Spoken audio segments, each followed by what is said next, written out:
If you're looking for exclusive content, please don't look any further than joining the Trap Talk Patreon family. Some of the best reptile keepers in this industry are part of the Trap Talk Patreon family. As soon as you join the Patreon family, you connect to a Discord. You can also tap into an Instagram group chat, connect with some of the most diverse keepers we have in the reptile hobby today. Shout out to my Patreon members and be ready for Trap Fest 2026. It's going to be one of the biggest events yet. Find all information again in the very first link in the description below. And again, thank you so much to all my fellow Patreon members out there.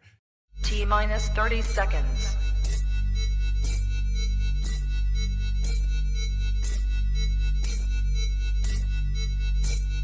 T-minus 20 seconds.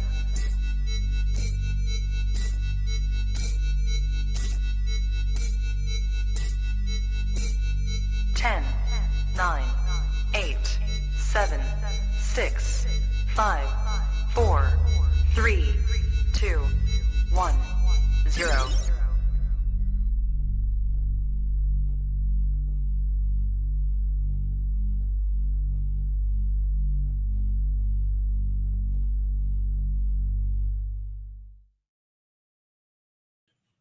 Trap Talk Reptile Network, coolest reptile network in the world. Welcome to episode 791, New Breed on the Block recap episode.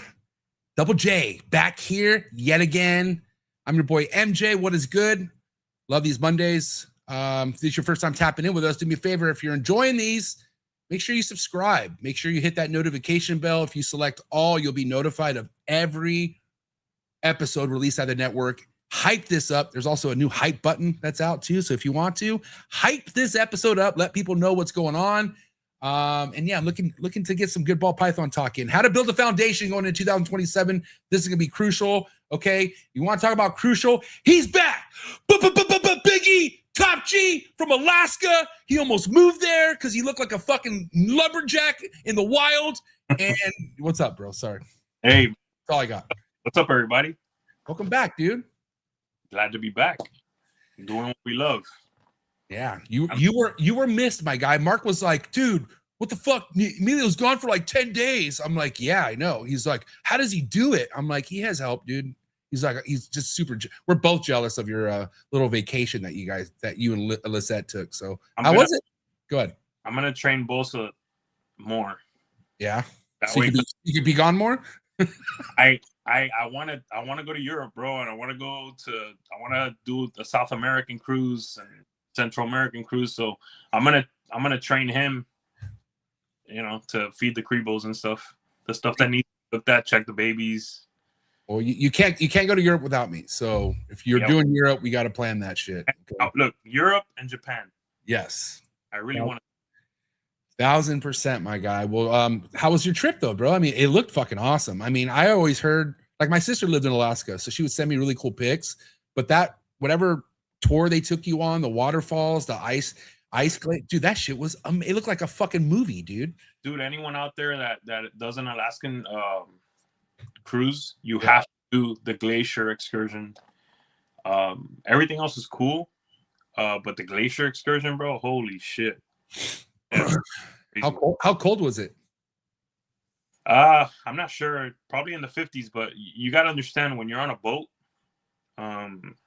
We got off the cruise ship, obviously, to go closer to the glacier. Yeah. I'm going to tell you, most people that have boats do not go out in the winter. Why? Because the wind chill is what gets you. The wind with the cold air hitting you, that's what gets you. It was rough, but I mean, it was fun, bro. Yeah, I mean, it didn't look that bad, like weather-wise. I mean, I saw a little bit of, I saw some overcast and shit like that, but it didn't look like unmanageable. All right. Either Big E is trolling us or someone's calling him right now. Or he's just so shocked to be, or he's gone. All right. Well, guys, listen, while we're waiting for Big E to come back, let's get the sponsors. Yes, why not? ZooMed, #1 reptile brand in the industry, just shy of 50 years. Get your next reptile product at zoomed.com. You can follow ZooMed on all social media platforms. You can also find all their latest products in the description below. Shout out to ZooMed and the entire ZooMed team. All right, Big E, you good? Am I good? I think. Yeah. I don't know. Froze there. Somebody call you or what? No, I don't know what happened. Weird. Anyway, but yeah, what were you saying? Alaska. Gotta love it. It was just amazing, bro. It was amazing. Amazing. Okay, okay. What was the favorite meal you had there? The number one dish? Man, I'm not a crab guy, so I didn't have any crab, but I love I fell in love with halibut. Oh, that's my favorite fish. Halibut is my favorite cut of fish on God's green earth. Dude, I had this blackened halibut that I'm like, I still remember. Yeah. I was literally, man, I told you that one time I caught a 4-foot halibut when I was 14, a long time ago. Yeah. I was off the beach. Yeah, off the beach. It's covered with border patrol now, but where my grandma lives, she lives pretty close to the border and she lives by the beach. So we would walk 3 miles down to what was called the mouth, and it was literally the borderline between America and Mexico, but the beach went through it. So they're all the way down there? All the way down there, yeah. So we would walk 3 miles down to the mouth, and the mouth would go into the estuary, and the estuary is where you can't fish there because that's where the fish go lay their eggs. So it's protected. I was 14. I didn't give a fuck. So I went in there and I would throw my reel, and I fucking caught a 4-foot halibut, and I walked it all the way back 3 miles, bro, on a stick. I just walked it all the way back, gave it to my grandma. Bro, we had the best ceviche for like 2 weeks. Dude, that shit's good. And ever since then, when I go to a restaurant, I look for halibut. And, you know, if I'm not going to get a steak, I'll get a halibut. And it's filet mignon of the sea, they call it. This is really good. Yeah. I've always been a big fan of sea bass. It's almost white sea bass, right? Are you talking about white sea bass? Yeah. It's almost like it's similar. It's real similar. Man, but they're both really good. So yeah. Good. Let's have a fun time. Hell yeah. We had a trip. Yeah, man. Well, that's good, man. I'm excited to bring Double J back on. We held it down while you were gone, though. We had 2 really good episodes. Carly was a trip. God damn it. I should have known. I thought, like, man, you know, maybe I misread Carly's interest in ball pythons. It's definitely not there where I thought it was. She would give She gave us a little bit, and then she was just, and then once we started talking chondros, hour and 15 minutes of chondro talk, and that's what it. Y'all, I don't know how y'all don't like pastel. Oh my god, dude. But anyways, got a lot to talk about. You would say definitely in 2026 going to 27, little different how you should approach your foundation nowadays versus when you came in, right, Emilio? Or do you think it's about the same? Like, if you were to start in today's day and with all the knowledge that you did in the early 2000s, would you do anything different? I mean, we'll talk about that now. I have to think about that. Okay, well, good. Think about it. We're gonna get to it. It's more complicated now. Yeah, way more. I mean, talking about competition, it's there. You know what I mean? You got a lot more people, hands are in the game, a lot more people vested. People like Double J, man. You know, say what you want, man, but Double J he has an eye for this shit, and he's passionate. And no matter what you tell him about shit that he likes it. And that's why I like Double J. No matter how much shit we give him, he does not give a fuck. And I think that's where people need to be at, man. I want him asking us questions as well today. Oh, he will. You know, he's going to try to flip it and be like, this is my podcast, and Double J is going to start asking us questions, and he's going to run the show for a little bit, and then I'm going to have to fucking take the mic out of his hands and tell him to relax. I'm just kidding.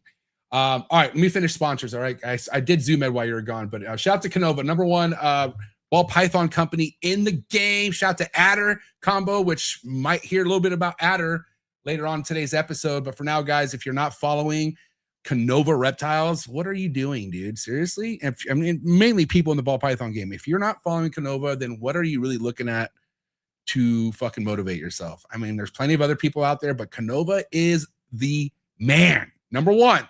Okay? That's it. Pinnacle, top of the food chain. KINOVA Reptiles. Thank you so much, Justin Kabelka, the entire KINOVA team.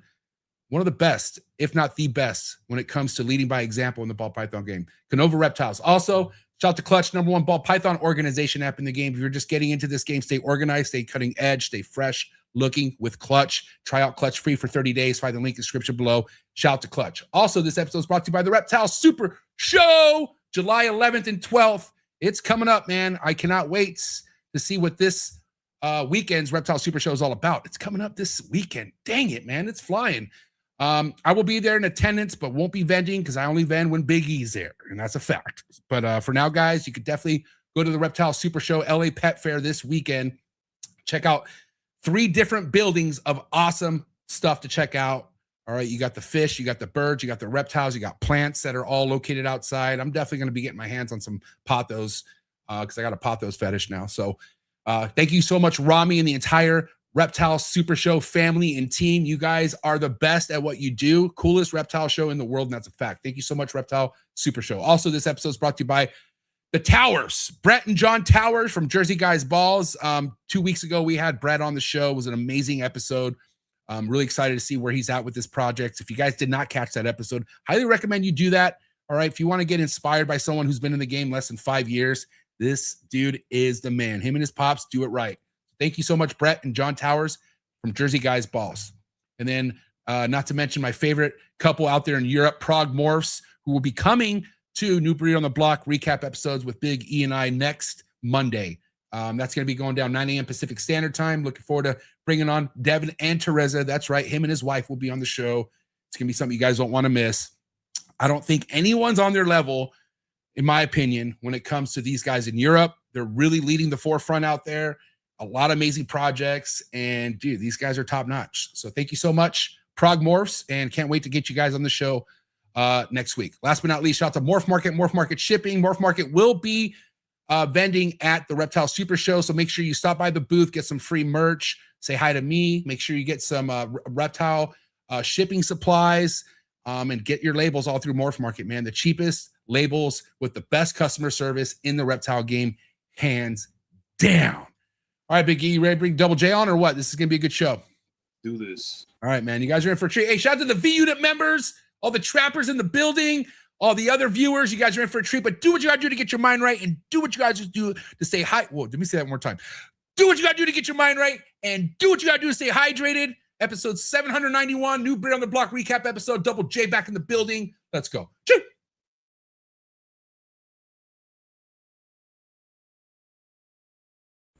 Good. You ready for do more in the future? Trap Yes. Talk podcasts? Yes. Man. Only Trap Talk. Exclusive. Yes. Tell them. Exclusive. Oh, So stop calling us. Rub the spot, get the club to pop. When I come up with the crowd, gotta love it or not. I'm hot from the hop to the rub the spot, get the club to pop. When I come up with the rub the spot, get the club to pop. When I come up with the rub the spot, get the club to pop. When I come up with the rub the spot, get the club to pop. When I come up with everybody, we do it. Everybody, we do it.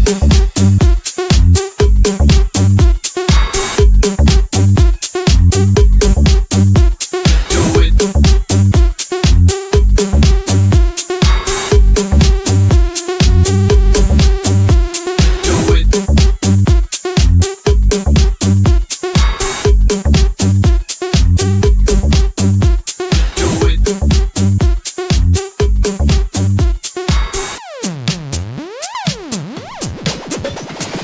Rub the spot, get the club to pop. When I come up with the rub the spot, get the club to pop. When I come up with the rub the spot, get the club to pop. When I come up with the rub the spot, get the club to pop. When I come up. we're live. He's back. Double Sunset in the building. What's up, buddy? Hey guys, what's up? Yo. How are you doing? Long time no see, Double J. Triple header. Triple header. We're used to quads or even 5 headers at this point. But, you know, at the end of the day, I wasn't going to do this episode because of my car accident Friday. I was going through some stuff. But I was like, immediately I was like, well, do you just want me and Double J to come on? I'll be like, well, I'll come on with you and Double J. So I'm not going to miss this. You know, I love the dynamic. And I listen, I know how much shit I give you to when I give you compliments. You think I'm kidding. And I'm not. I love your fucking head. I love where your head's at when it comes to the ball python game. Period. Great. So there you go. There are some flowers. The only flowers you're going to get all night. Hope you enjoy them. Now I'm in a bad mood, so you're fucked. So I'm just kidding. Double J, what's good, buddy? Another Monday. Good to have you here, bud. Glad to be here. I'm anxiously waiting on clutch 1. Sitting here comparing myself to all these people who have like dozens of clutches on the ground already. That's you and me both. Okay, so it hasn't laid or it's laid and you're waiting for it to hatch. So I don't know if you remember. Do you remember when I was in Oklahoma? Remember when I tried to The get on? wedding? Oh, the horse. Oh, don't make me pull that clip up. Yes. Yes, I Okay. remember. I think this girl ovulated when I was gone. Okay. It's the hypoclown pied to the GHI hypoclown. She shed probably 2 to 3 weeks after I got back, and she's been just laying upside down, all contorted. Now she's perfectly coiled up on the hot spot. It's been probably about 32 days since that prelay shed. So I'm just sitting here waiting for her to drop, like anxiously. Okay, so we're on the same page because same here. I think my girl's on day 34 post ovulation shed, and then somebody in Emilio's V unit chats was concerned about their snake being egg bound. Which, buddy, if you're listening to this, I don't see anything alarming with that. I think you're good, but yeah, I feel it. Because here's the thing: I didn't see this girl ovulate. Me and my homegirl share that helps me. We determined she's gravid, like she's not eating. She's clearly gravid, but then she went into shed, and so we're like, oh shit. So Same thing, yeah. With this female, I ultrasounded her 2 weeks ago. She was 40 millimeters. She has bone in her. She's got eggs in her, so it's like it could be tomorrow morning. I have no idea, but it's exciting. Big E, what's the longest a female's gone post prelay shed? Dude, I'm not a really good person to ask this stuff because I don't count that stuff. By the look, I mark a girl that's gonna lay soon because I know the way she's positioned, the way she's coiled up. I don't count that stuff anymore, bro. Yeah, with the ultrasound, it's like, why count it? You know? No, at the end of the day, Jarrett, you can't measure the eggs anymore once they're about to lay. Yeah, because they're already calcified. Hey, you're off. Your girl might be way off from laying still. Yeah. She could be like 3 or 4 days out, but who knows? That's what I'm saying. You can't really measure those eggs anymore. Why is that? I didn't know you couldn't measure them. They're too big. It's really difficult on that screen. You know, at least what we have. Right. I'm thinking if she was 40 2 weeks ago, they got to be ready to, fly out of her at this point. You probably still have the whole period to go, maybe. But you let us know. Yeah, I'm curious. Yeah. I'm tripping because, I like to keep my ball pythons cooler than most people. I don't go 90. Like I shoot for 87, but she's on the lower half of where I reach. So I'm like, damn, am I keeping it too cool? So I put her to the very top left corner where it's like closer to 90. And that's been like the last 3 days. And she's at the very back. She's coiled. She actually made like a little burring underneath the paper. So I'm just like, every morning I go, I'm like hoping to see eggs, and I look, I'm like, okay, you're not giving me eggs yet. There are some that say that if you keep them at a lower temperature, they take longer to lay. Could be. Yeah, definitely. I think I'm right at 89, 90 hot spot.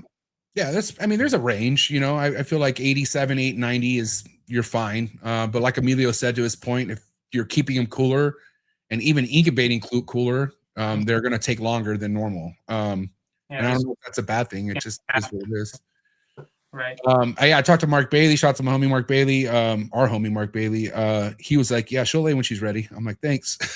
Yeah, there's no point. Like if you he doesn't novice about that stuff either, right? And also egg binding, very rare in ball pythons. No, yeah, he told me it's like she'll go when she's ready. It's all you can do. If you're a novice and you're Googling it, it's like, okay, 30 days after prelay shed, but I haven't found that to be the case. It could be 29 days, it could be 37 days. I've had plenty lay on the dot 30 days. Right. Yeah, that can happen for sure. Yeah, but again, like overall across the board, it ranges from like 30 to 40. Also, be on point on that hot spot the whole time that she was supposed to be. That's the other thing. Or is she in the front, middle? Like, what did she do? All that matters, I think. Yeah. I don't know who it was. I forget. Maybe I do. I just don't want to say his name. Kind of a raunchy looking collection, but his snake laid on the very front part of the tub. So I'm like, okay, your ambient must be super warm then, or you must keep a really warm room for her to lay at the very front of the tub. Because I'll tell you one thing I've seen every ball python of mine do. They start at the front, they work to the middle, and then when it's time, they're in the way back and they don't fucking move. That's where they go. Yeah. Security. they're hiding in the back. You know, they're protecting their clutch. Yeah. So yeah. Wait, hold on. But Double J, what's the pairing? I'll go. You go, and then I'll go. Hypo Clown Pied to GHI Hypo Clown. Oh, you asked me if I wanted in on that. Yeah. I think I do. Well, you said you didn't want GHI with the super gravel stuff. Hey, don't bring up old stuff. Don't bring up old stuff. Okay, we're currently in the moment, and I just told you I'm interested. You don't need to go back and say what are you doing, dude? Come on, Well, that's not how you sell. I was in MJ mood. Who knows? Come on, dude. You know how it flips and flops. It's like a light switch, bro. It's up and down, you know. Good. Before we go anywhere, I wanted to give props to Justin, the KINOVA team. I think they gave a superb presentation on a gene that really, it was there, but nothing had been hit like he hit, and no presentation has been put out there like he did. And because there's people that say, oh, Justin, you see what he does, you know, marks it up. He puts stuff on the map, you know, people follow him. Listen, he bred it. Okay, I have a lot of experience in this game. What I saw was a great, amazing presentation, a bunch of animals showing consistency, a gene being consistent, and guess what? With what I saw, it's very attractive. Mm-hmm. That's what I saw. So I got to give them props on that. Can I make a comment on that, the adder thing? Let's talk about it. A customer that recently bought a few animals from me, he's been breeding for a while. 2 months ago, we were talking about adder, and he said, hey, I seem to recall Justin seriously inquiring on adder animals for the past few years. And it's just kind of weird that he dropped this video now, because 2 months ago, like I said, someone told me, like, Justin has his eye on adder stuff. But let me say this. The reason he took long to do it is because you got to have firepower. Yeah, exactly. You got to have firepower to plead your case. What is that? Go back. Aside from the professionalism and the systems, you know, you don't rush it, right, Emilio? You don't. Exactly. You don't pull a scrambler. That's for sure. Like, I don't care if some people think, oh, this is what Justin does. They're hating. No one has hit any amazing combos with adder. Facts. Okay, no one. Facts. Okay, nothing got me excited till I saw this video. And it's not like he's fucking talking about it. He's showing it. And regardless of what Justin puts out that marks it up, it's because what he's showing. People are willing to pay for something that has quality. Who the fuck else has made something with adder like this guy has? Nobody. He's in a really cool position, though, because he has so many powerful animals. He can inject adder and go 10 different ways with it. What's cool. It's like, okay, here's an analogy. It's like hating a UFC fighter because he keeps winning. He keeps winning. What's the problem? Like, regardless of like, oh, well, look how shape he's in, or like all he does is wrestle. Yeah, all he does is he wins. It doesn't matter. Guess what? The person taps out, his hand is raised, he wins. Why are you hating on someone who keeps winning? It's like, dude, worry about yourself winning. Don't worry about someone else winning, because what Justin does is he puts out work that people get inspired off of. Don't be mad at the guy for that. Like, right. I'm sorry, Suge Knight, you need to chill out there, okay, buddy? No, I'm not even talking about it's many people. I know, but I'm talking to Suge Knight too, personally. I love him. That's my boy. It's many people. It's actually rampant out there. So I'm gonna say this. It was a superb presentation. It got me excited. Okay. The gene showed amazing consistency. That is stuff that is attractive to me. It's stuff that I can ID, you know, in combos. It's stuff that you don't have to worry about it not being a gene. It's stuff that you have to not worry about it needing a hitchhiker gene. Yeah, the way Justin markets his projects is almost like certainty. It's just elite, you know. Yeah. Oh man, I would love to see this thing in person. What the fuck? That thing is insane. Yeah. What is that? It gives me cinnamon vibes. This is GHI Blackhead Adder Clown. Blackhead is so nice with everything. Blackhead. I love Blackhead. That's beautiful. But later on, you'll see what I picked. I'm more of a simple guy. So the pick that I chose didn't even have a recessive. But let me tell you, if I had that animal, I go crazy with it. The one we're gonna talk about later. Where did you send those pics at again, Emilio? Was it in the chats, elite chats? In the elite, yeah. Okay. All right, go ahead. Sorry. But yeah, big fan of it. And again, I don't know, like somebody, or I think, yeah, Suge Knight brought up the red stripe being one of the things Justin put out that marked it up. But then again, look how relevant red stripe is. I mean, who the fuck doesn't want red stripe in the mix? Yeah, if you're working a Pompeii type project, you need red stripe. You know? Red stripe is fucking nasty. I wonder what Adder's gonna do with Monsoon. Yeah, I don't have red stripe in my collection, but I'd want it in my Ultramel stuff mainly. That's just what I'd work it with, you know. Me and Amelia were recently talking about red stripe with Monarch and how nice. I really like the red stripe Monarch shit. So I like Monarch, man. I feel like it's slowly starting to come out of the woodworks again. I think by this year, we're gonna see some crazy Monarch shit. I think we are. I think the game needs all this stuff. It needs the excitement. So yeah, of course. Whether it's Adder, whether it be Monarch, whether it be Monsoon that are out there and popping, we need the excitement. We need the growth. We need the hype, man. We need that shit. The game needs it. So yeah, on that topic, Double J, let's get into what your preparation is going into 2027. How are you formatting your foundation? What's the foundation first and foremost? Let's get into it. So this year, a lot of my animals were first-time females. I have a feeling, like we talked about privately, it'll either be a really late season, not only for me, but you were saying probably for you as well. So I don't have high hopes for this season, but going into the next season, all of my girls will be within that 1,500 to 2,000 gram mark, or at least most of them that I really want to breed. So, you know, I'm just focusing on if I can't hit the Exanthic Kiki stuff this year, I hope to hit it next year. I'll have some Hypo DJ puzzle project. I hate to interrupt you, sir, but please, can you do me for now on? Do what? Please call it genetic stripe clown.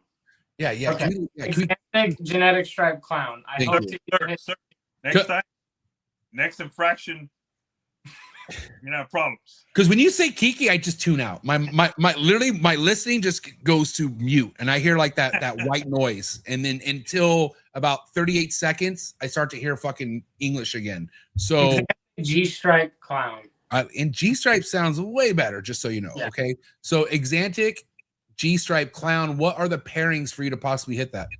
So right now, I've had multiple locks for both females. It's a pastel VPI. Double head clown G stripe, going to a pastel VPI double head clown G stripe, and a pastel yellow belly VPI double head clown G stripe. Are you worried about the pastel to pastel there? No, because I mean, super pastel with Exanthic is really nice, and it's only a 1-4 shot. So I mean, I want pastel in all the babies. I want pastel in the Exanthic stuff. So cool. Yeah, that's what Mark Bailey told me. He told me pastel in his eyes looks better in Exanthic. It's just there, JJ, I'd prefer you go fire instead of DG. And yeah, I'm just working with the you can go hyper or DG in my opinion. There with that animal, if you hit it, you'd have to go fire. Yeah, I would pull back a couple animals, hopefully a triple if I were to hit it, and reinvest in something. Who knows? Maybe an Exanthic Desert Ghost Clown. Or if you even keep an animal, honestly, you know. Right. I for sure want to keep a couple triples. I really like those. Maybe as females, maybe a male as well. I don't know. I don't know what my luck's going to be, but they've locked several times. I haven't noticed too much cooling behavior. They're still eating like crazy. They're probably within the 18 to 20 millimeter range still. Like they're just building really slow. So I don't know what's going on right now. Are they getting locked, Double J? Are they getting locked? Yeah. Yeah, they've had several locks each. The males locking. But right now, like they're still locking them. Yeah. Oh, that's good. Yeah. Fuck it. Yeah, it's good. I mean, they're both eating really good. They both ate 2 rats yesterday. I would be concerned if like you see the follicles where they're at and there's the lock stop. That's when I'm like, yeah, the male's locking with them, so that's good. Same thing with the dreamsicle stuff. The male's locking with both One of them, the pairing is Blackhead Enchi Yellow Belly Dream, and he's going to 2 pretty big female Yellow Belly Dreams. So yeah, the potential for Ivory is there, but again, it's 1 in 4, and the Ivory Dream stuff is cool. Like to hit a female Ivory Dream combo might be pretty cool to hold back, you know, because I think you need Yellow Belly and Dreamsicle. It's almost like that's the most important thing for me. If it doesn't have Yellow Belly, I'm not really interested in it. So Ivory's an all white snake. So what does having Dream in Ivory do? It actually shows through. You see some yellow patching, and then the eyes are red, obviously. It'll just be a powerful animal for breeding. Yeah. Yeah. That's good. It's not an all white snake. It's still white and yellow. It's just not white and orange. It's not desirable visibly. Yeah. But I guess for the power it brings, I mean, that's how. But we don't know what it'll look like with Blackhead and Enchi.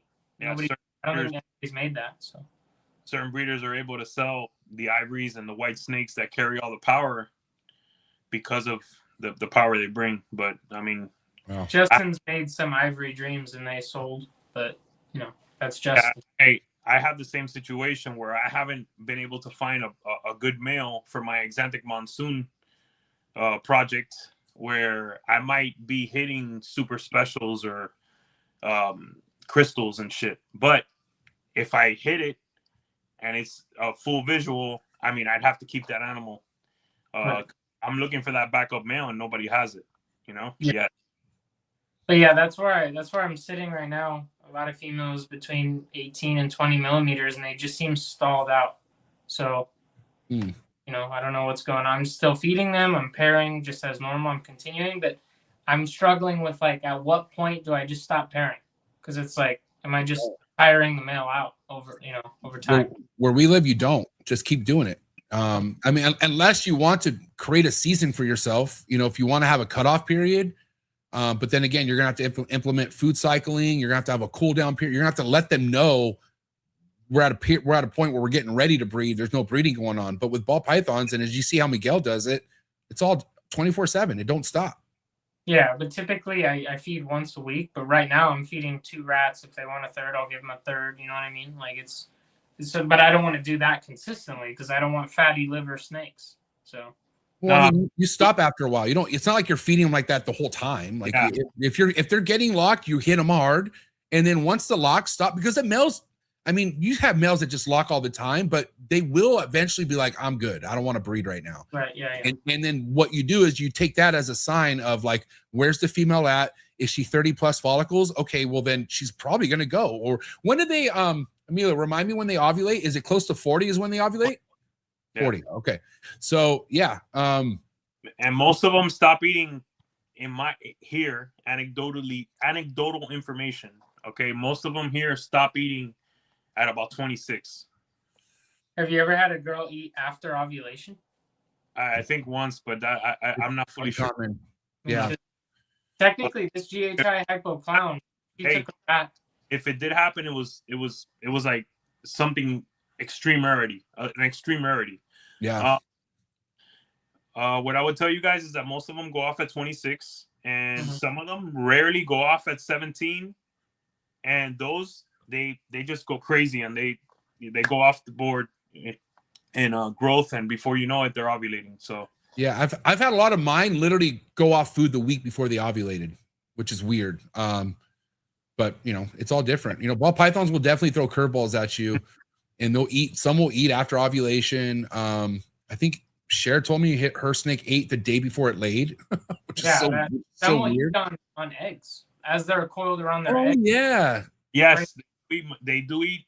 Some of them eat while maternally incubating. Yes.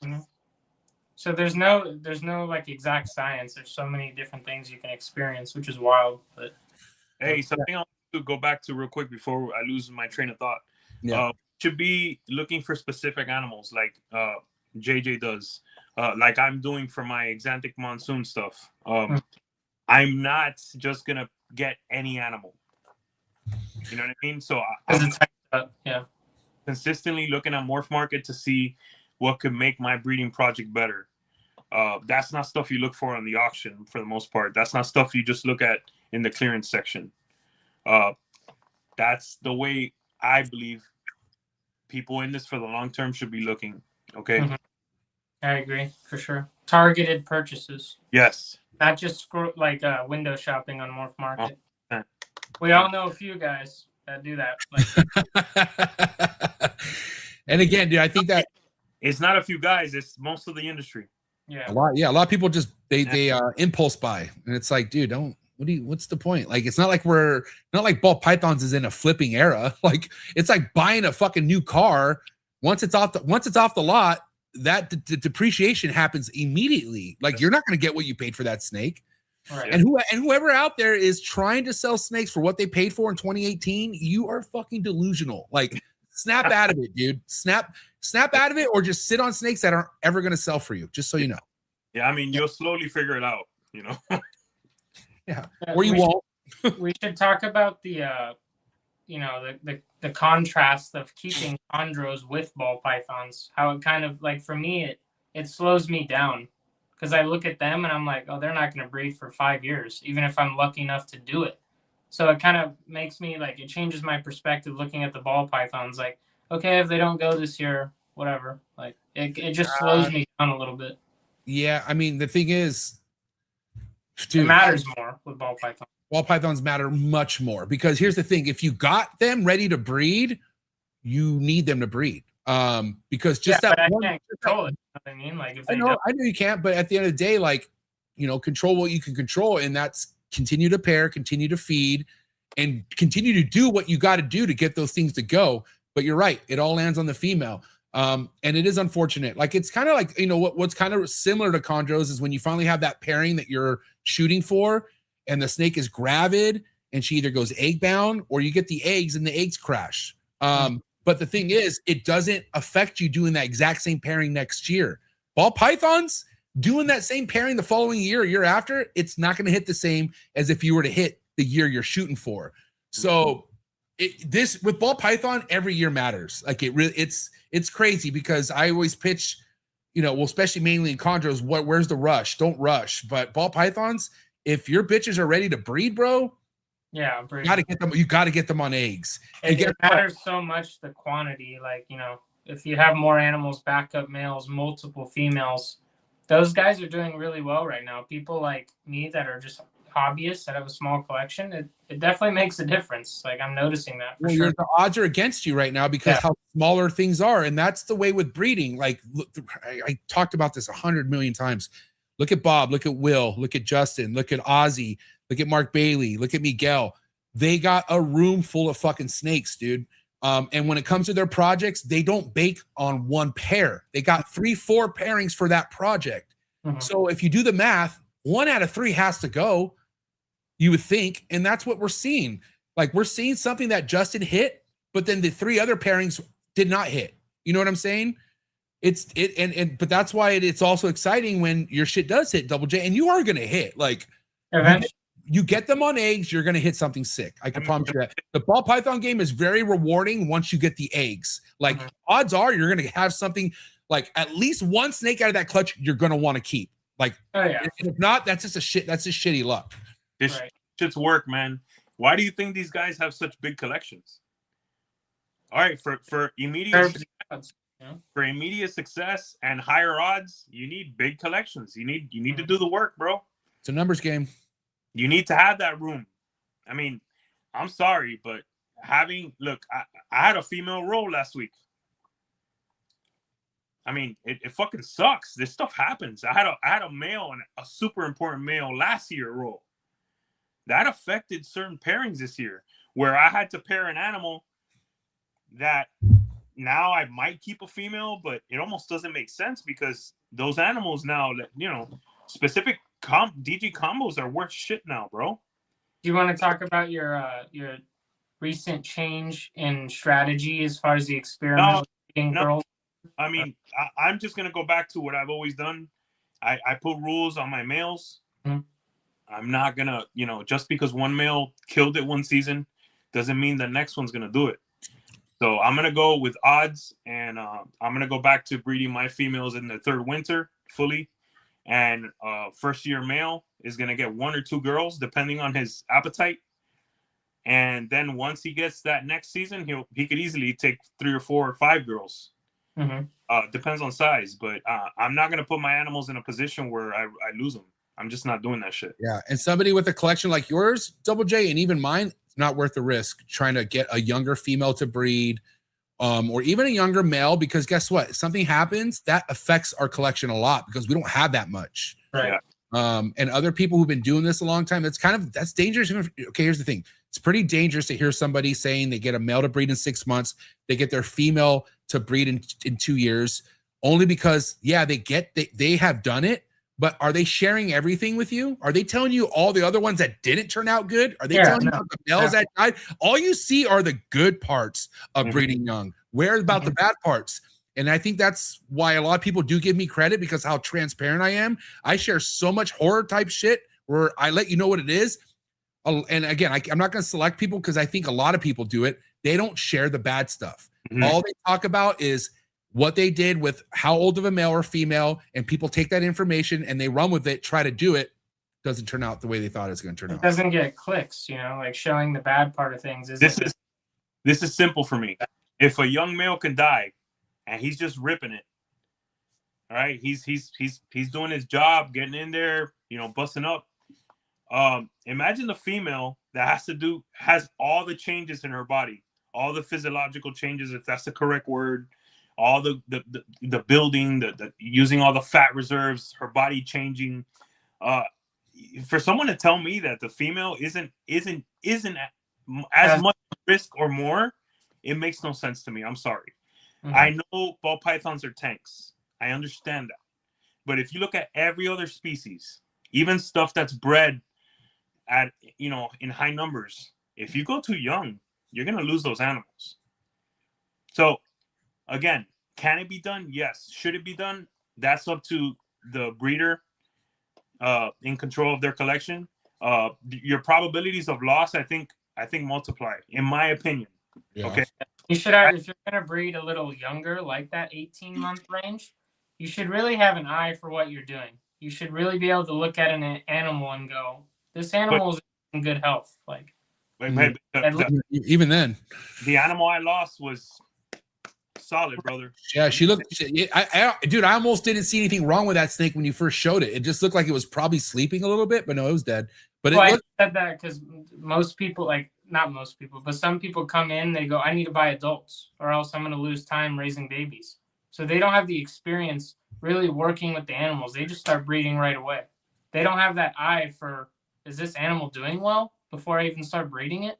Yeah. You know? If we could reach out to like 50 people who got into the game within the last 5 years that bought adults, I would love to hear what the average experience was buying someone else's fucking garbage, in a sense. That's what it is. And I'm not going to say no situation is good where you should come, like, no, some situations are good, but buying a collection, buying somebody's stuff when they're checking out, dude, how is that not a red flag? I'm sorry. Goes up. Like, yeah, fuck that. I'm good. Here's the thing. These people that are in a hurry that want to buy that collection, they're not willing to let that collection settle for a full year. No. Okay, so it's a bad combination, however you look at it. You could buy a collection that was in good hands and well taken care of, but you need to give that collection the full year off. You want to know what I've heard from? You want to know what I've heard from some experienced ball python breeders? Whenever the cases where they come up on an adult, they said their chances of anything good happening from that adult is if they breed right away versus waiting. Oh, really? Yeah. Because, and again, I think it all circumstantial. I think it can happen either if you go too soon or if you wait. But I think in their eyes, they're like, I'm either going to get one good clutch now or I'm going to get shit later. Or like meaning down the road, it's going to be a terrible result. So again, this is Emilio's experience. Right. No. I have to preface it because, again, just my experience. Yeah. The times that I got adults in, which were super rare, and I bred them the first that year, I lost a few. The time I gave animals from a good source, friend of mine getting out, the full year off, they were fully fine. Yeah. So Amelia, with the proven breeder that I just bought, thankfully we know that she's eaten 3 ASFs with me now. So My intention was to in 2-3 months put a male in with her. The guy's only an hour away from me though. Let's hold off. Let's pause real quick. Okay, what female is this? What are the what's the genetics? So this is a blackhead leopard pied proven breeder that laid last year in November. Why do you? Okay, and again, I don't know your projects through and through. So why the fuck do you want that snake?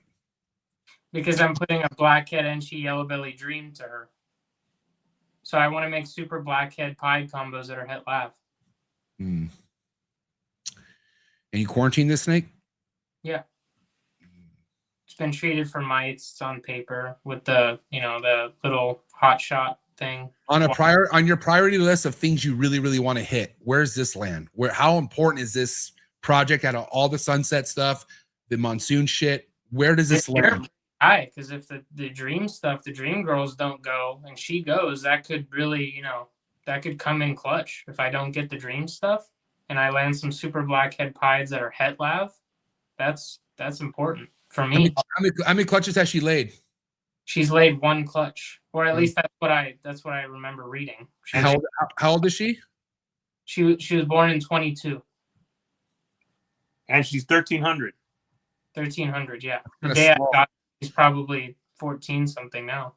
Well, that's a little small. No, Emilio, am I tripping? I mean, I would put her at maybe 1325, 1350 now. Okay. I mean, listen. Yeah. You got to make your decision. I mean, I wouldn't breed that girl to at least 1600. Oh yeah, no, I'm not gonna breed her 17. till she's 1600. I'm not anytime soon. Because obviously, to me, what I see in that animal is that she laid her first clutch and she didn't really gain any weight after. Yeah. I like. Go ahead, Emilio. I like my girls to lay and then gain. I don't know. I would say 20 or 30%. Size before the next clutch. So she's only 4. 4's not that old at all. Yeah. Maybe after she laid, she was fed every 2-3 weeks instead of consistently again to put the weight back on quickly. When did she lay, Double J? November of last year.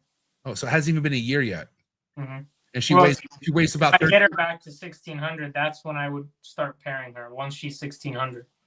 So you would have to pair her within the next month or two, right? No, not necessarily. She has follicles.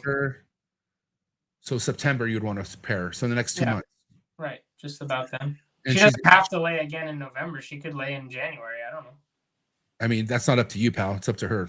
Yeah, that's what I'm saying. Like, if I ultrasound her again when she's around 1600, she has follicles, I think I'm going to give it a shot. Because that dream male is blocking with everything that I put him with. So, yeah, it's one thing I paid pretty close attention to when I was at Justin's. Well, the multiple times I went to Justin's, just how big all his girls are, man. They're all very fucking big. There was not one girl I saw lay a clutch, and I think he had like 7 clutches that day I was there. They were fucking all over 2,500 grams minimum, big. So that's another thing too, man. And mind you, Justin knows how to feed. He has his own rodents. You don't, Double J. So it's like it's different when you have to rely on a week-to-week type schedule. And again, I don't know if you deal with this, Double J, at all. Who do you get your rodents from? The dude's a 10-minute walk from me. Like, it's basically like I have my own rodents. How consistent are the smalls? And do you know how much grams they weigh? Like, what's the range? I don't know what they weigh, but he has every size I could possibly need. So, and you don't weigh them at all? No. I would start weighing them. Think so? Yeah, that way, because dude, okay, here's the thing. A lot of people, like, they listen to somebody say they feed smalls, but people's small rats are different everywhere they fucking live. You want to know where, okay, I'm obviously growing my own small rats, but I have to outsource every now and again because I don't produce that many small rats. So, and I'm not complaining, man. I'm really happy I have the plug that I have, but no matter what plug I went to, it ranged from 48 grams to fucking 90 grams. That's fucking literally double. And like, I went to Rodent Pro, they do the exact same thing, or I think it's 48 grams to 90 grams. Depends on the probably. What? Depends on the time of year. It doesn't matter for me. Every time of year, I usually get half and half. I'll get some things that look like weens, and then I'll get ones that look closer to fucking the smalls that I'm looking for. But unless it's coming from my stock, it's never consistent, dude. Never consistent. And that fucks my guy, it's pretty consistent. I mean, mind you, I'm feeding ASF, right? So you're feeding ASFs. Okay, so but still, I would And ASFs are probably harder to read gram wise when they're adults. I mean, at least with rats, you could see how big they are. ASFs, they don't grow too long. They can just get fat. So I'm telling you, this is a fucking gem for anyone out there. Weigh your rodents. Okay. And then go for a range you're looking for, because a lot of people just feed when they get their shit. That was me for a long time until I started producing my own rats. And I was like, God damn, wait a minute. So this is an 80-gram rat. Why the fuck does this one look so small? I threw it on the scale, 45 grams. And I'm like, how many of these do I have in the batch? A lot. So, and again, people out there, they get what they can get. That's kind of where we're at in this hobby. If you don't breed your own rodents, you're not going to complain with what you get, because that's all you can get. If I'm feeding like a bigger female, or, you know, in a sub-adult or an adult female, I just ask them, like, give me the biggest, you know, the biggest adult ASFs you have. You know, obviously ones that aren't nursing, but, you know, it's probably the size of a larger small rat just before it becomes maybe a small medium. Well, I can tell you what, bro, after I started paying attention to the grams, I am very confident that people with really big female ball pythons are feeding large rats. 100%. And guess what? Hardly anybody new in this hobby goes to that level of feeding. They stay in smalls. Some goes to mediums. I noticed with the medium or a large rat, man, if they don't grab that rat perfect, it can do some damage. Like those, they bite hard. They can turn. I would never feed a live large to a fucking. They're either knocked out, or I gas them, or they're in the freezer. Right. Yeah.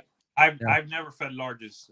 The highest I go is medium, and when I do a medium, I hold that thing by the neck and I make sure the animal gets them in the middle. I have two ball pythons that take a large if the emeralds don't take it, and that's my Volta Pied, which is the size of a fucking boa constrictor, or Mercedes, which is the Mojave Orange Ghost that I've had since 2015. And I feed her a large rat, she's not eating for 2 months. She's humongous. There's no way in hell I'm feeding a large rat every week. That's just insane. Even with the Volta, she won't eat for at least a month after a large rat. That's the thing now. You know, this is my first season not feeding Norwegians, so it's interesting to see the differences. But I don't think there's going to be major differences because I'm feeding ASF. Like, I don't think that really. That said, let me get in here. Sure. You condition your animals to eat what they eat. Yeah. We spoke about this in an episode we had with Ryan Young and William. I firmly believe that you condition your animals for what they eat. Justin's outer wall, right? Those animals are all proven breeders that have been there for a minute. They're huge animals. Why? Because they eat really big meals and they're conditioned for that. That's what they do. I saw a pastel DG Exanthic that, wow, she was the size of one of my 15-year-old animals. And I know for a fact she wasn't that age. Yeah. But again, you could condition the animals, and it, in my view, it gets them to their genetic potential. It doesn't hurt them.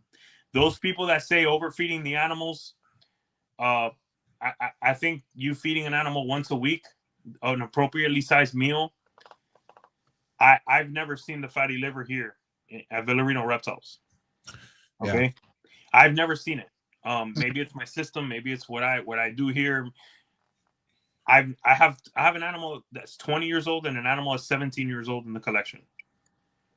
Yeah. What's your opinion on giving them 2 ASFs that are, you know, small or a little smaller than appropriately sized for that animal? Look, MJ's been saying, give them what they want, especially for pythons, right? Look. If I was you, JJ, I'd be ordering extra ASFs. Me too. Have on hand. I'm getting a little extra. ASFs do not sit digestive wise anything like a rat, bro. Rats are, even if you double hit them with an ASF, it's probably comparable to a rat, but nothing is harder to digest than a rat. And that's basing off how long it takes them to shit, how they shit. I mean, if you look how big a ball python shit is after a rat, it's fucking humongous. They really shit. ASFs, not that much, because they hold on to a lot of it. For whatever reason, with an ASF, they retain a lot of the nutrients. They don't shit it out. Yeah, they're more dense in protein, so it makes sense. It's crazy. And dude, you're obviously working with Greg on your diet. I've recently started dialing in my diet. instead of going on this weird fucking like eat good for 2 days and do Uber Eats for 7 days, I started fucking really honing down on my diet, bro. And not, you know, TMI maybe out there, anyone out there, but my shits have looked way different, dude. Like I feel different. I'm telling you right now, man, food has so much to do with the longevity of these animals. And I think who did we just have on? And they said, I feed them rats until they don't want a rat anymore. Who was that? They were just on the show. Who was that? Oh, Brett. It was Brett. Yeah, it was Brett. Yeah. And he feeds ASFs. Mhm. You could do that with ASFs. You could feed them until they don't want one anymore. If you do that with a rat, I'm telling you right now, bro, like they're either going to regurge or you're going to get more of the issues with potential fatty livers from a rat because the rats, they carry that much. ASFs, man, I think you could get away with just pounding them with ASFs till they don't want it anymore. Right. Yeah, I think it's just a better prey item, but What- I what- do like to give them a rat here and there. What I was going to tell you, JJ, is that during your breeding season, you should have extra ASFs or extra prey on hand, period. Yeah. You should be watching that animal to see if it wants more. That is success right there. When you take what your animal needs and give it to them, the odds of you getting your clutch are much higher. Because they want it for a reason. If they're continue asking for more food, it's because they're trying to do something to their follicles. They're telling you they need it. Yeah, it's That's what I'm doing with girls that are pairing. I'm trying to give them 2, sometimes a third. So you know what we do with chondros, Double J? When that time of year comes where we're food cycling and we're hitting with extra meals, we downsize the meal and we feed it more frequently. Yeah. So that's all you have to do. Like you don't have to feed them bigger, more frequent meals. You feed them smaller, more frequent meals. Because in their head, they're eating more, but they're not eating as much, but eating more consistently. And I think that's the trigger, like them thinking like, oh my God, I'm getting all this food. This is great. And it triggers them to put that to the follicles. Yeah. That's what I do with the ball pythons as well. So psychologically, the animal's like, holy shit, food is plentiful. There's a surplus. Yeah. It's Gonna time go away. Yep. It's time to produce. It could also be psychological. It is. You know, when there's famine, you know, when there's no food, they don't produce. Yeah. Double J, think of them getting locked. Okay. So here's the thing. They're getting paired up. They're getting locked and they're getting more food. They're in their head. They're like, oh shit, this is about to change. Like I better eat this right now because in 2 months, all this food's going to go away. The exact same thing that happens in the wild.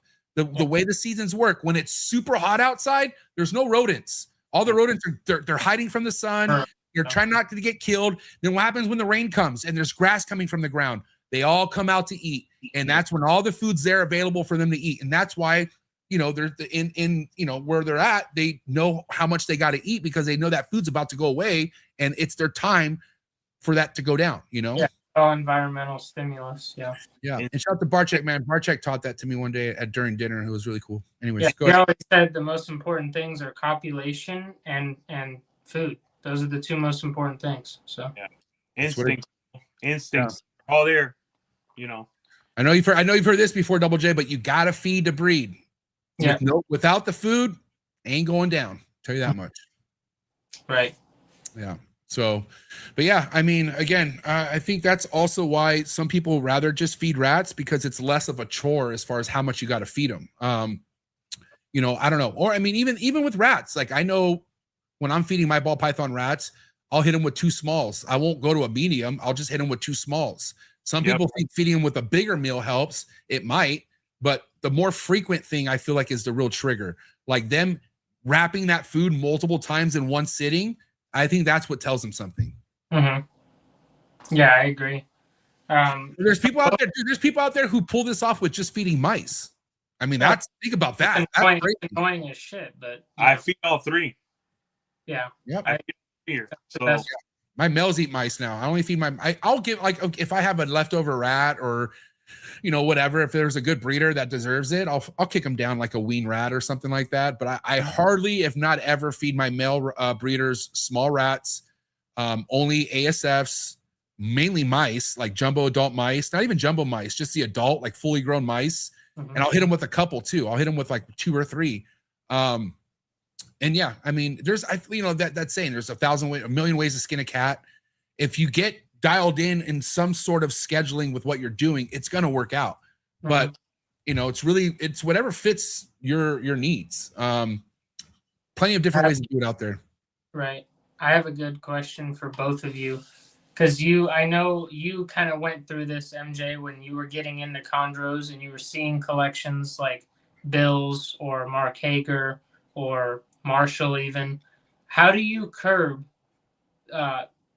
just comparing yourself to others and not trying to basically not trying to weigh yourself down with where you are versus where they are? Well, first and foremost, I never thought I would be where I'm at right now. So I'm just so happy to be where I'm at. I'm very content, on top of being really good friends with people like Bill, and people like Emilio and Mark Bailey. Okay. Like, I've never gotten into my head and be like, oh man, I'll never reach Emilio's fucking stage. I'll never reach Miguel's stage. Like, that never hit me as like a envy or jealous. No, it's all motivating to me. But again, the way I look at things is different than a lot of other people. Some people get into their heads and they get jealous. I don't get jealous, dude. Yeah, not like a jealousy, but I just tell myself that's what I want to hit, and that's where I'll get there somehow. But I mainly set goals, dude. You know, I talked about this a lot in the Patreon. You got to write shit down, bro. You got to write down your goals. You know, Will a long time ago came on my show and he talked about how he gets a lawn chair and sets it in front of his fucking racks. He sits down and he just thinks. And the more you put in, the more you're going to get out. If you're spending time thinking really thoroughly what you want to pair, it's going to happen. If you fucking put it in your head and say, I'm going to hit this snake, or I'm going to buy that snake, or I'm going to get that pair someday, it's going to happen. Right. You just got to tell yourself it. That's what I do, dude. I'm a real believer in putting shit into existence. Like, I tell myself I'm gonna get it, and then time after time it happens. You know what I mean? So essentially you're curbing the feeling of comparison. Like, you know, everybody says comparison's a thief of joy.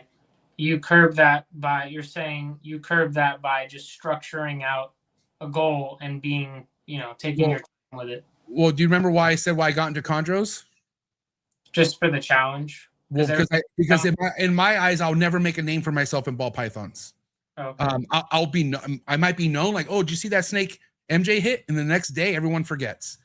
With chondros, there's meat on the bone where you could leave a legacy for yourself. Like, you could somehow create a line that people are following you for, and you could be known for it. And I saw that in chondros about 10 years ago. Mm-hmm. And also too, like, chondros is my favorite species, but like I said, being close to people like Bill and Marshall, like, there's never going to be another Bill, first and foremost. There will never be another Marshall. There's never going to be another Emilio. That's the thing. Like, you don't need to worry about being somebody else. You could just be fucking you. And you think people are joining the V unit because Emilio likes Justin so much? Fuck no. They like Emilio so much. They joined the V unit because of Emilio. That's it. Okay. Right. And I could guarantee you, like, people like myself, Shane, we're not trying to be Emilio. We support Emilio, but we fucking like who he is, and that's enough for us to be inspired. But dude, this is such an awesome open-end game where you could be your own person. But ball pythons does that to a person, bro. They'll get in, like, when you come into this game, you automatically try to match yourself up to the next person, and that is so dumb to do, first and foremost. Okay, because for anyone out there who tries to match themselves with Emilio, probably does not understand the 20 plus years this guy's putting in. And they might hear that they might read his shirt and see 20 years, but do you really know the sacrifices? Do you really know Emilio before he was full-time, raising kids at a fucking young age? Okay, like, sacrifices, dude. Same with Miguel. There's been Justin. Justin was almost, I don't know. I heard he lived in a trailer in 2003. Let that sit in, okay? So you don't know what people's fucking circumstances were before they got where they're at. Mm-hmm. And that's another thing too, man. Like, I never try to be anyone else but myself. And I'm okay with that. So I think my recommendation, Double J, is be happy with what you got. Because again, dude, I fuck with you for a reason. You have a lot of confidence, bro. And that's enough for you to be happy with. Like, there's not too many people at your level, Double J, that has the confidence that you have. There's a lot of people at your level that fucking are confused and they're chasing other people's pipeline dreams. You're not that guy. Mm-hmm. So I don't know why, and I'm not saying you are trying to, but I don't see why you would want to be anyone else but Double J. And that, by the way, Doge is a pretty sick Yeah. name. Well, I mean, it's just social media. Like, shout AJ, out let me answer you. to the Yeah, people. let him be the talk. God damn, coño. First off, I don't have an envious bone in my body. That's how everyone should be. You have to analyze yourself, your weaknesses, be real with yourself. The only way you fix yourself and be better is being real with yourself and, you know, figuring out the problems that you have to fix. Second, I don't want to be anyone else. I want to take stuff from MJ. I want to take stuff from Bob. I want to take stuff from Will, from Justin, from Miguel. I want to take things that could make me better. And how do you take things from those guys if you're hating on them? Mhm. Oh, I never understood that. Or mad at them for succeeding? You want to succeed too. So the only way for you to build your way into being someone memorable or someone that people want to look up to is being your authentic self and taking strengths that you learn from others. I mean, I guess under your wing or inside your psyche and get better. Like for you, JJ, you should be learning from Justin, from MJ, Miguel, myself, from a guy like Bob, from a guy like Will, and then just molding that shit for your future, right? That's what I think people should be focused on, not where you are right now compared to whoever it may be. Bro, I don't look at that shit. We all pave our way, you know. No one's like Emilio, no one's like MJ. I like to call MJ a pioneer. Okay, I think I'm the only one that said that, or one of the main people that have been vocal. That's why people hate on him. Okay? People hate on you because Wait a minute. The whole time people are hating me because you're calling me a pioneer? No, I'll take it. people hate on successful, pioneerish people. Bro, you're right. Bro, people hate on Justin. Think of that. Okay? Like, Yeah. People would die, not to say what I was going to say because it comes out in a rap song, you know? People would, you know, to be certain people. You know what I mean? So, look, whoa, not over here, pal. Yeah. No, sir. This is simple, man. Be the best you can be, man. Yeah, because it's all you got, Double J. Like, that should be you. Listen, I don't care how much money you spend. You ain't catching Justin. Get that shit out your head. You ain't catching Miguel. Okay? You ain't gonna have the knowledge of a Bob and the business acumen. Right. Okay, that takes time. Okay, Chondro-wise, you're not catching MJ. You can hate on him all you want. You could fucking bitch a storm on Facebook. Okay? You could hate all you want on designers. You could call people whatever you want. Okay? It doesn't change your reality. You change your reality. What you do every day changes your reality. Yeah, sure, I agree.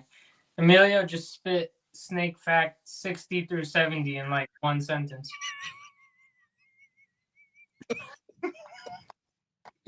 Okay, I have a question. No, I do. Seriously. How many facts do you have in your head right now? A lot. I got a lot cooking up.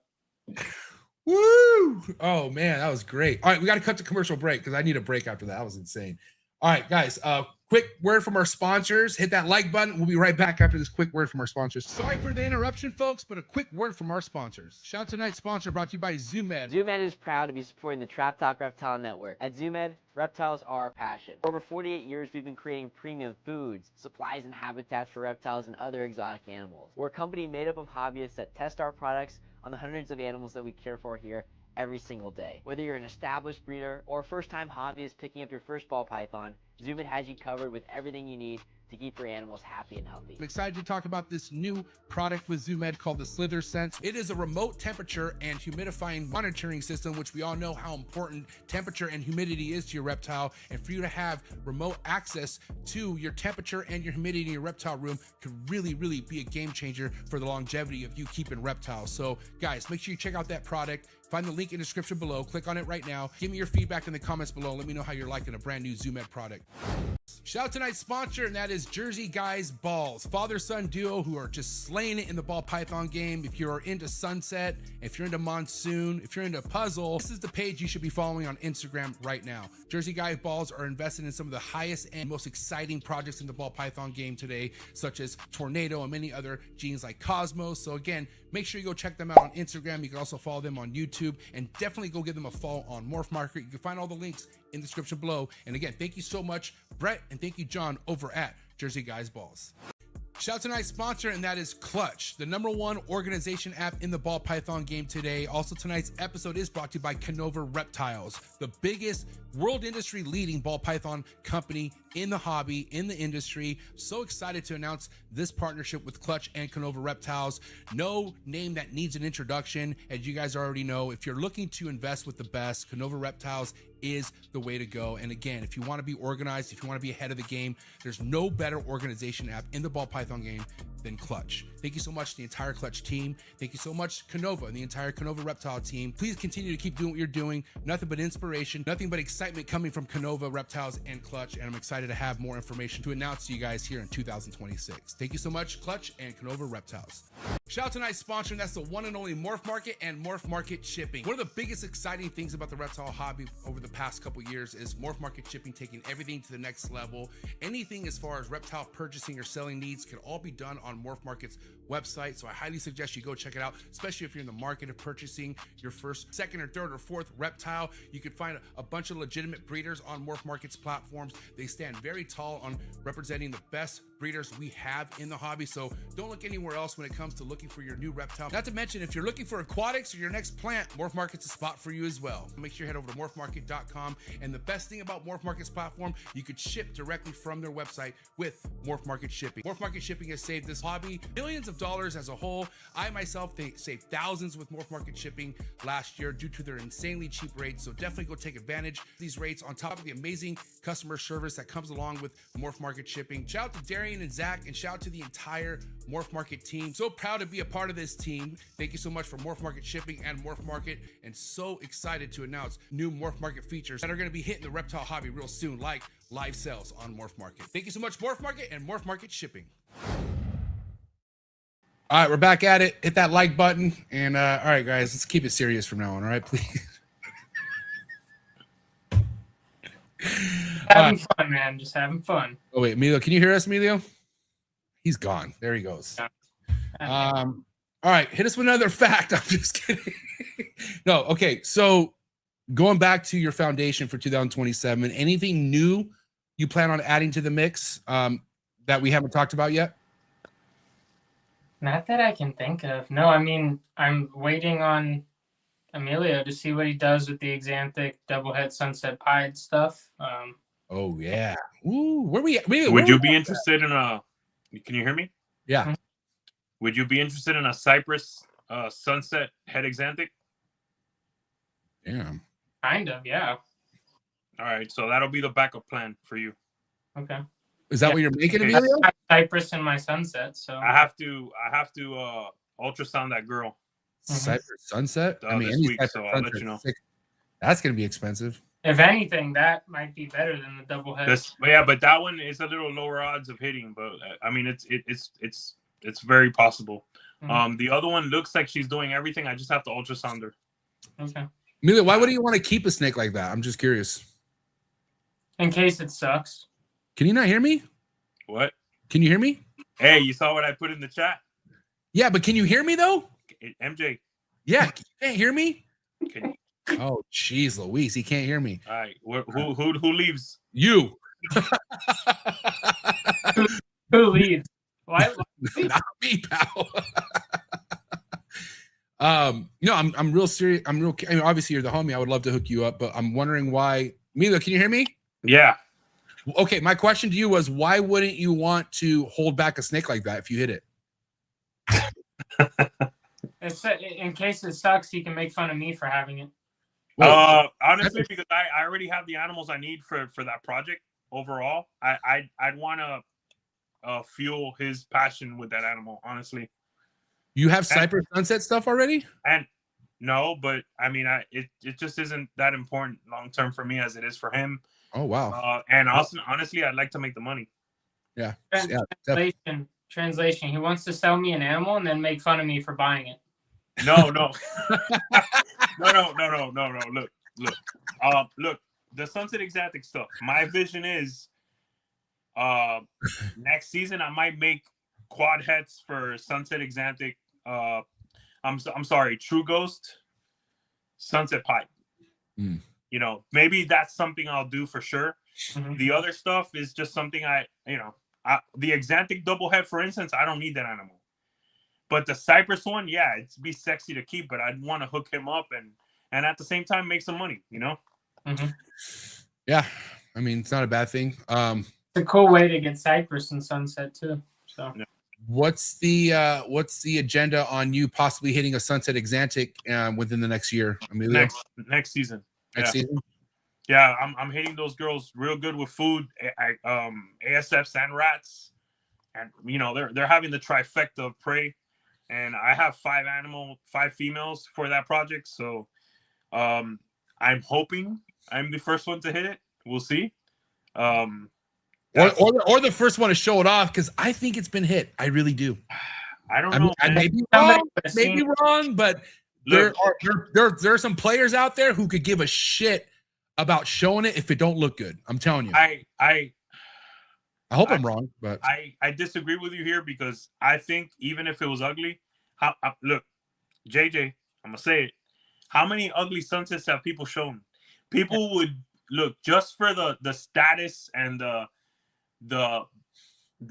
mere fact that they were the first to hit it. I don't think anyone would hide that animal.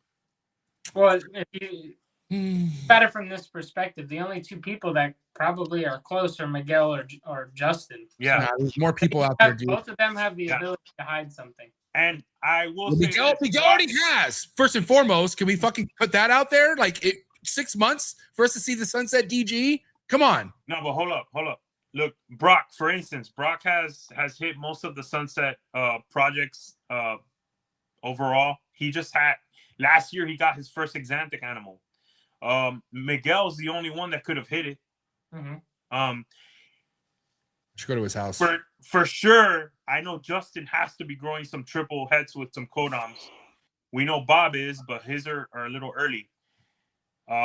We'll see.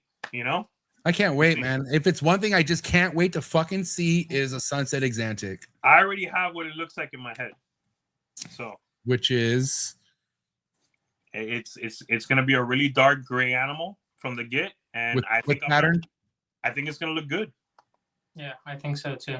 Yeah, I'm excited. I'm excited. Lightning genes will make it. The fact that for once I'm in the driver's on the bus or the driver's seat to potentially hit 2 combos for that haven't been seen yet is exciting. Mm-hmm. I'm rooting for you, bro. You know, and if I told you I wasn't excited, I'd be lying. That's the only thing I'm really looking to add as far as like the rest of the year. Obviously, that's what you say now, bro. But you're gonna find something you like. Stop it. Yeah. You're like almost Carly with ball pythons. You buy shit, bro. Come on. You don't fuck around. Every time I buy something now, it's kind of like, man, damn it. Like, it's not like a fun day anymore. I open the box, I'm like, all right, fucking. Yeah, but the thing is more money down the drain. The thing is, now you gotta save money for a trap production. He has all the time in the world for that. Don't worry. And a Villarino production. So his production's cooking right now as we speak, but he does not need to worry about picking it out for at least 8 months. So he's good. I'm saying though, you know, I have Emilio's pickup, then I have MJ's pickup, and then I'm possibly looking at a yellow from Carly. Another yellow. Okay. Okay. Yeah. For looking at the lineage, I think the yellow makes more sense than a red for that project. Personally. I mean, if it was anyone else but Carly, I would give you so much shit right now. But Carly has the yellows. I'm gonna give her that. Her yellows fucking smack. Okay. Yeah, we were. At the end of the day, you better know how to pair that fucking yellow when it comes down to it. And don't come to me for advice, motherfucker. I don't want to hear it. Well, if it's a female, acquiring that animal. Here we go. If it's a fear, here But we go. Then a Oh male my from God. you, but then a male from you, from Patrick to that female would be pretty cool. So It would, huh? Wouldn't it be cool, Double J? the pairing is Riot to Jolene, right? And looking at the lineage, all of the impressive high yellow animals, as far as adults, all of them were yellow babies, but 2. So I'm like, Can we talk about how impressive fucking Emilio's trap production's turning out? Jesus Christ, bro. He literally got the looker of the clutch. Because I thought I held back all the bangers and I purposely let a holdback go to Emilio. But in my eyes, it wasn't okay. This is the number one. I wanted the number one, but I think Emilio got the number one compared to all the other ones that are already changing. His has the most yellow and the least amount of green out of all of them. It could still change. We're in the thick of everything, but I have a good feeling. And it's a female. Come on now. Please. and that's a Biak to Manaquari. That's a maniac. It's a maniac. Let me ask you this, man. Because obviously a lot of the ball python people out there that are getting into chondros, like myself and others, JJ, Greg, many. I'm in this situation now where I'm like, okay, where do I go with that animal? Do I get a male or do I get another female just in case? There's so many things going in around my head, and of course I'm gonna lean on you. You're my brother. You're gonna take me the right way. But man, like in my head, I'm like, damn, where do I go with this? Wherever your mind takes you, buddy. Yeah. I mean, have you been spending time looking at crazy shit online? Like, I mean, have you been geeking out over Marshalls, Bills? No, not, and like John Irby? Because I recommend that. Because that's going to give you a good idea of what direction you want to go. Yeah, I should start doing that more. But let me tell you, this Trap Fest, I really enjoyed it more because I was really, really geeking out over every single animal. Like that animal. My house? You mean the holdbacks? Yes. Yeah. Like that animal you got from Gary? From Gary. That thing stayed with me, bro. Like, yeah. Holy crap.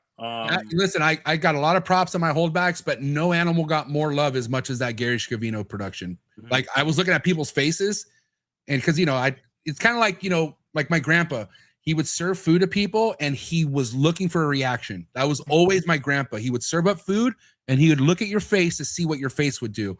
And that's what I do with people who look at my chondros. And everything had a reaction when I pulled out Gary's fucking snake. Yeah. So I can't wait to see Sox animal with some size. Animal from Alex Warren. Maybe Gas. Have projects in War Pig. Right. Dude, Little Peep. Wait till you see Little Peep. Little Peep is fucking Little Peep is on War Pig's ass right now, okay? There's something that the chondro game brings to a guy like me or the ball python game or anyone that's just stuck to one species. It brings excitement. You just never know what you're gonna get. And right. It's something I wanted to bring up. Like, look, ball python guys out there, people, if you're doing one species, bro, that's MJ has said this a million times. You'll get bored. Dude, you are doing yourself a disservice, just like he said. Yep. Yeah. You're not having the full potential of a good time like you normally would. Mainly because it's like, I don't know, man. It's like you see it. Like, here's the thing. The excitement of hatching a ball python is immediately out of the egg.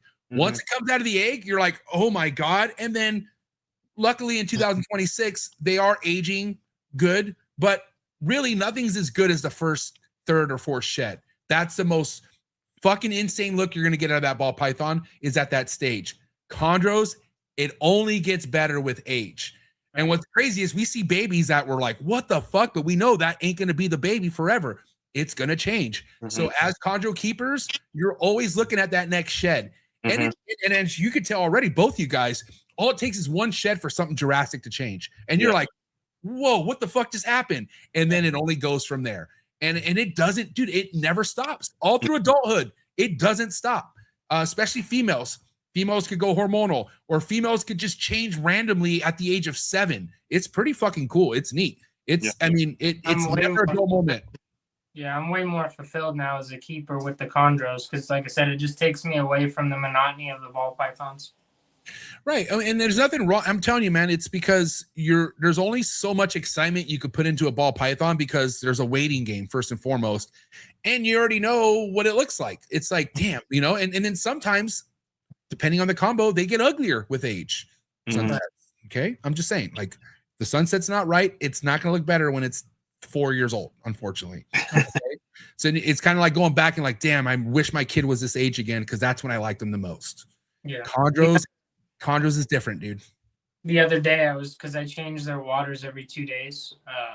I opened the yellows tub from Dan DeLuca and it just came out and wanted out, and for some reason came up under my arm and came up my arm onto my shoulder, and interacting with the animal was like insane. Like, did you freak out? No, it was like I believed that I owned it. Like it was like a surreal. Yeah.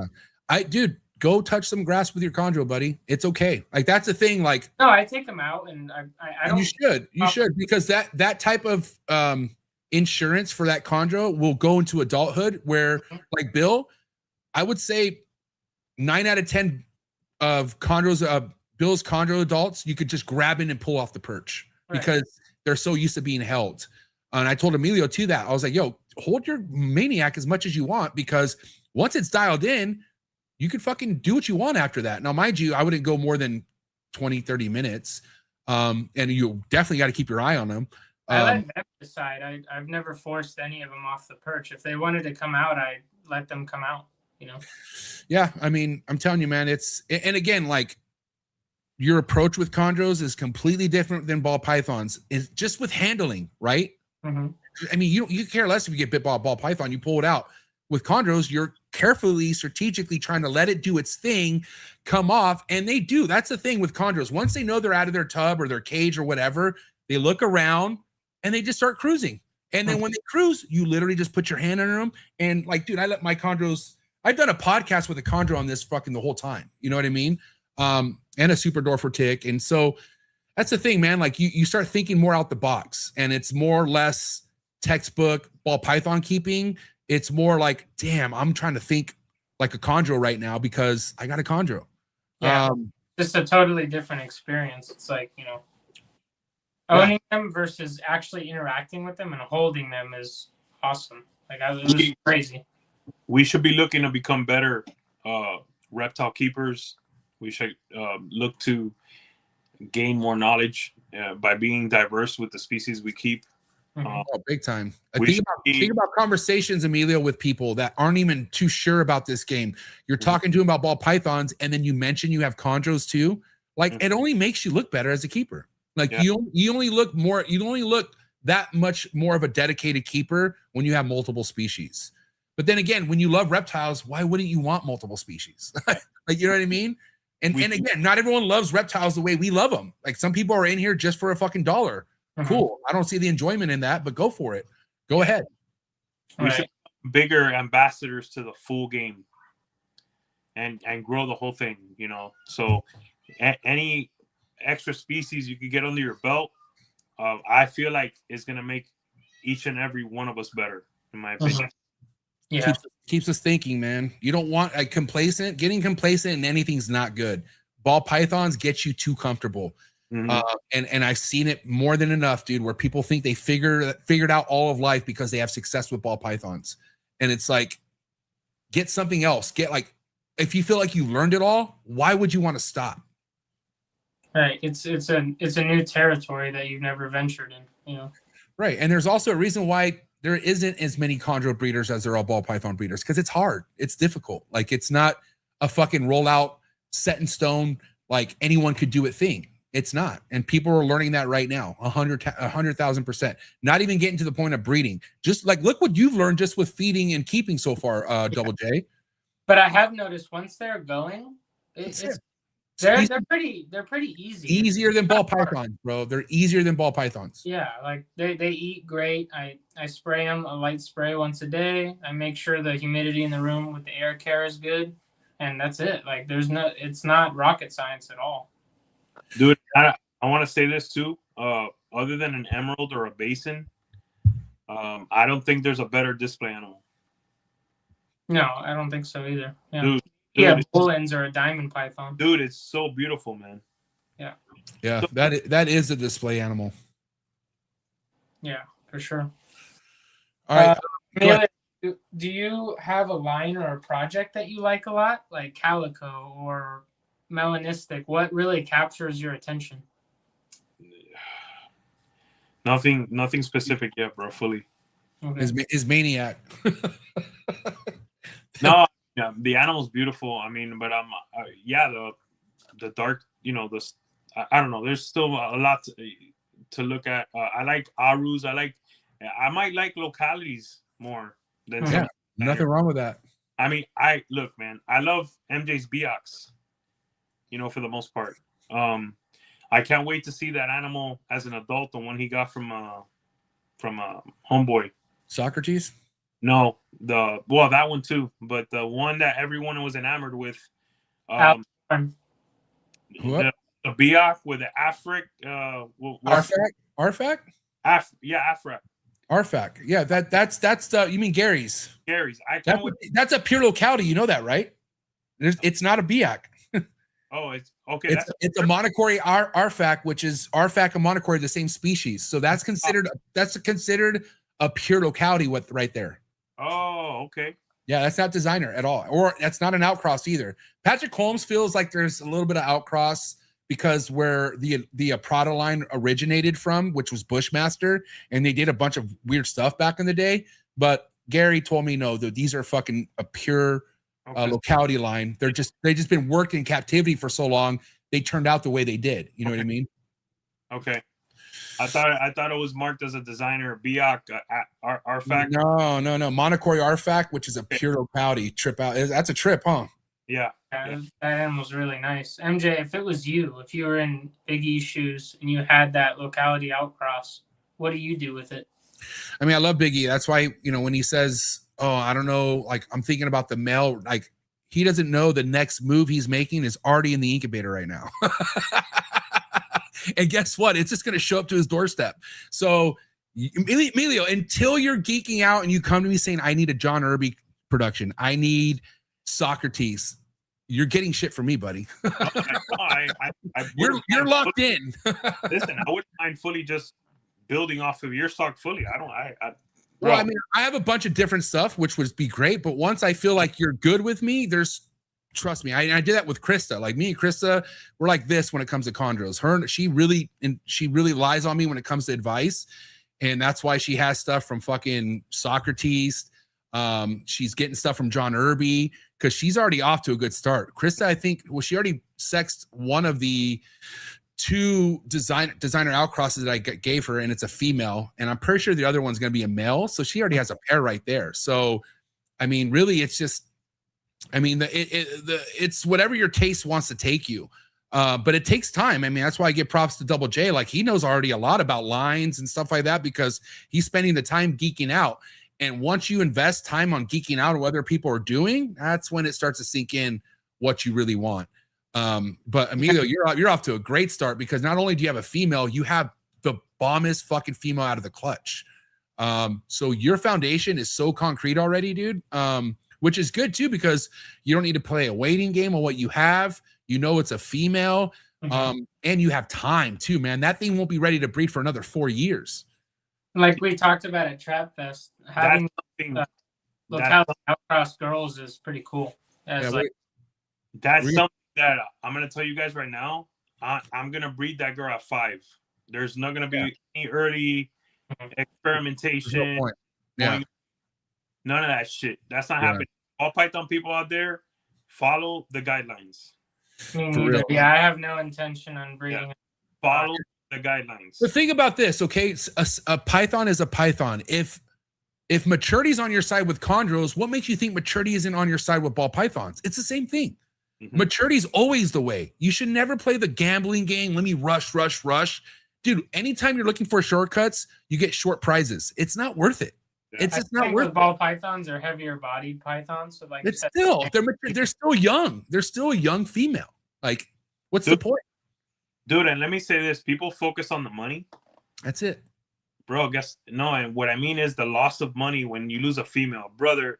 For me, it's the amount of time I spent with that girl, raising her, Mhm. you know, enjoying raising her. It's the love for the game. So it ain't even the money. Yeah, fuck the money, bro. Money, you know, as we always say, money comes and goes, right? It's the fact that you put your heart and soul into raising that animal. Mhm. Yeah. I mean, I think that shit gets lost a lot. In ball pythons, it does. Not in chondros. In chondros, it doesn't get lost because you have to wait. There's no, and again, let's talk about before shed testing, where you had to wait almost 2 years to find out the sex. Mhm. Like nothing's better than making somebody have to wait. Patience is on your, not only in the reptile world, in life, patience is on your side. Obviously, you guys know me pretty well. Patience and me don't really get along. But chondros, bro, I got a lot of patience with chondros. Emeralds, I got even more patience with emeralds. And even ball pythons, bro. I never gave a fuck who was breeding what as far as like competition wise. Because I feel like my vision, nobody has my vision. Like the way I have it, my pairings, without even having to look on MORPHMARKET, I don't feel like a lot of people are doing what I'm doing with ball pythons. You came to my collection, Double J. You're like, man, not too many people are working pavement clown hypo stuff. Yeah, I've I've been after that project for over 5 years now. Yeah, I had never seen a pavement in person until I saw it at your place. And guess what? Ball pythons aren't my bread and butter. And look, okay, just don't rush it. When you rush it, you're gonna be like every other fucking asshole in the ball python game. Don't be that person, dude. Just don't. It's not fun because you're just rushing your way out of the hobby by doing that. I really do. Just be patient, man. Look what patience done for Emilio. 20 plus years in the game. Okay. Can't take that away from him, man. It definitely helps if you have community around you, like having you. Yeah. Oh my God, bro. Fun regardless whether or not how many clutches I do, because it's just an everyday thing. Like Double J, imagine if you weren't tight with me, Carly, and you were getting into chondros. You would feel so fucking lost in the dark right now. Yeah. You really would. I probably wouldn't even have gotten one. So. Probably. But guess what? There's people out there who don't have a fucking clue and they're getting heavy into chondros. And I pray for those people. I really do. I was talking to a buddy at work today, just like he was asking me questions and I was like breaking down like what a pure locality is. And he's like, dude, how do you have time to learn all this shit? Like, what are you doing outside of work? It's just pretty funny. Like there's so much with the chondros that's like. It consumes you, bro. Like, we're consumed by the reptile game, which is better than being consumed by fucking alcohol and drugs or something else. I mean, we got something that serves a purpose. Hey. There's people out there who don't have a purpose, bro. Think about it. Hey, just go to work, come home, repeat. Hey, beat your wife. What? No matter what, I'm gonna tell you guys, MJ is consumed by his chondros, his emeralds, his basins, some of his ball pythons. All right? My people, my community. I'm consumed with my DJ Exantic Clown Future, my Sunset Exantic Future, my Monsoon Clown. My Monsoon Exantic Future. You know, my Crebos, my Chondros. You know, some of the Colubrids are exciting as fuck.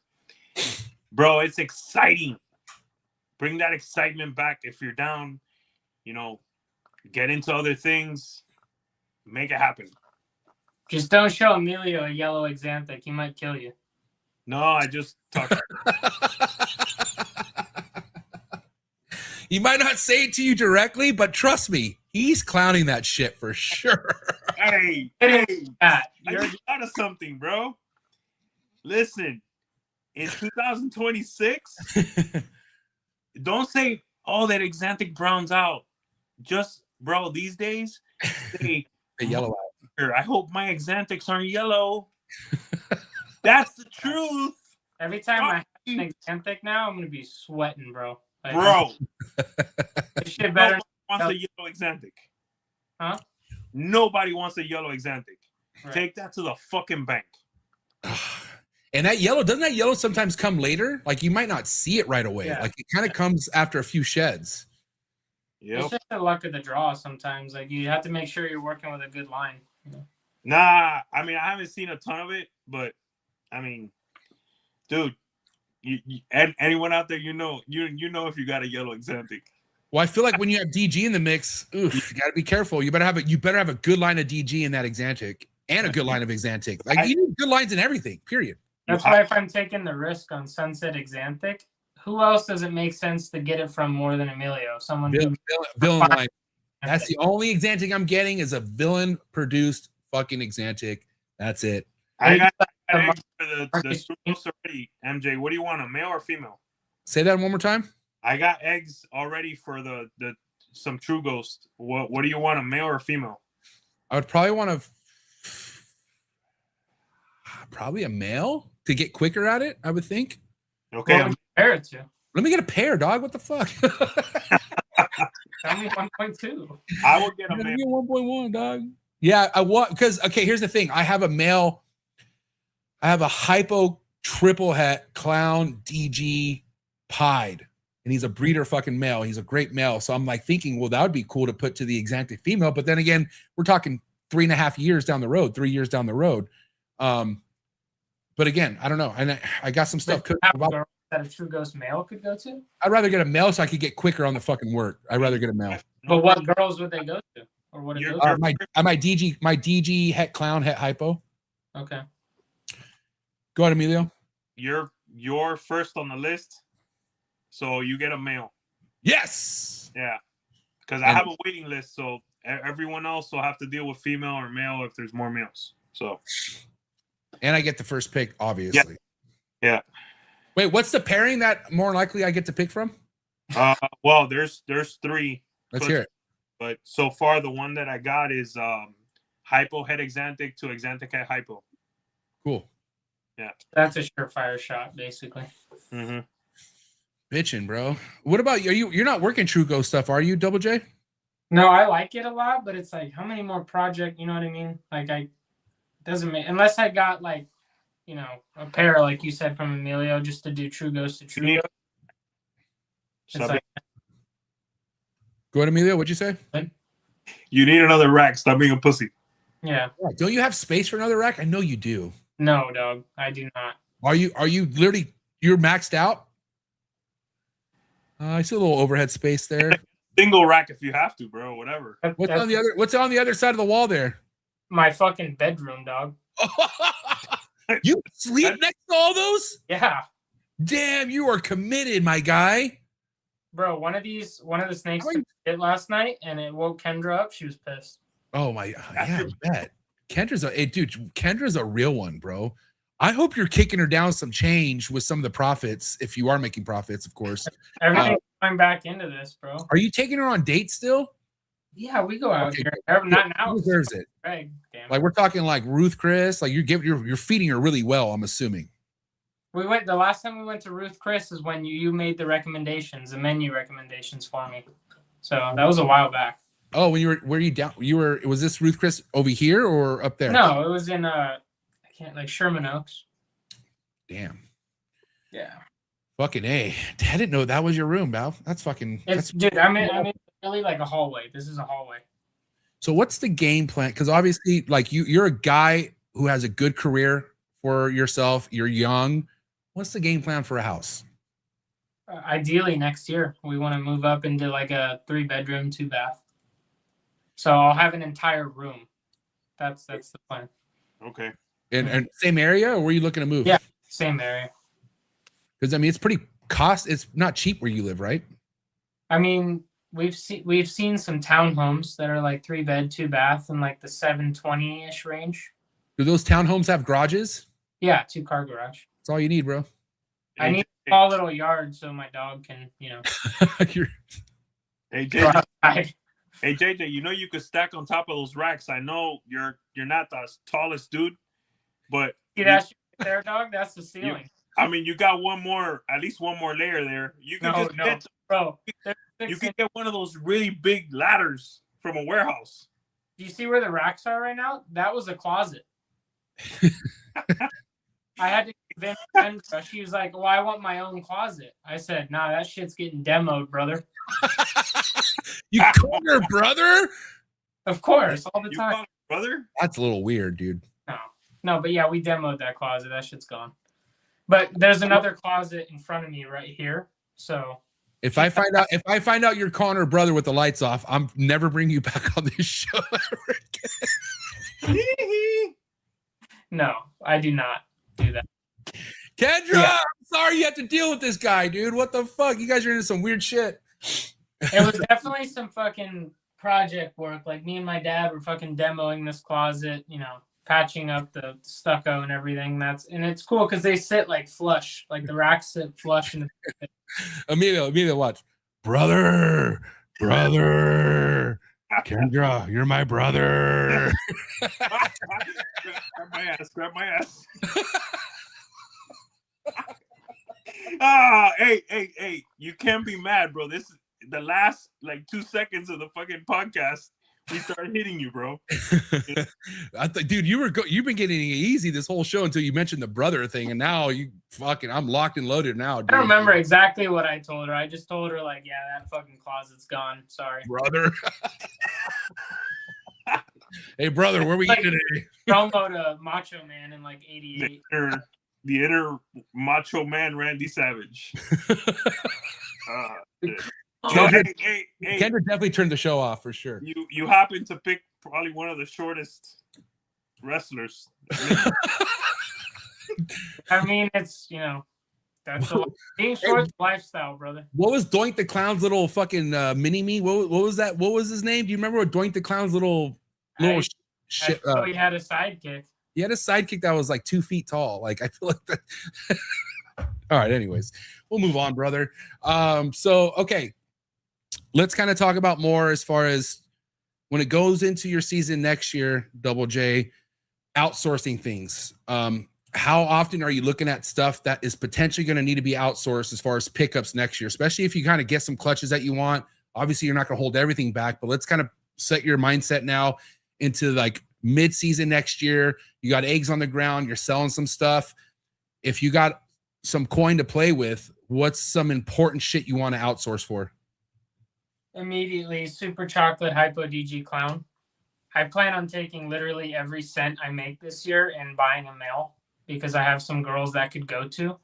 I maybe another female in the Hypo DG puzzle projects with Hurricane, maybe from Devon. Nice. Other than that, I don't really have more plans than that. I just want to keep shit that I have back, and you know, I'm thinking 4 or 5 years in advance, so that stuff can be held back to breed, you know, better shit in those projects, like the Hypo DG Sunset Clown, like the Genetic Stripe Exanthic Clown, Hypo DG Puzzle, the Oreo Pie project, the Dreamsicle stuff. I also want a Sunset Lavender, but nobody's doing the pairing that I want, you know, to produce what I'm trying to get.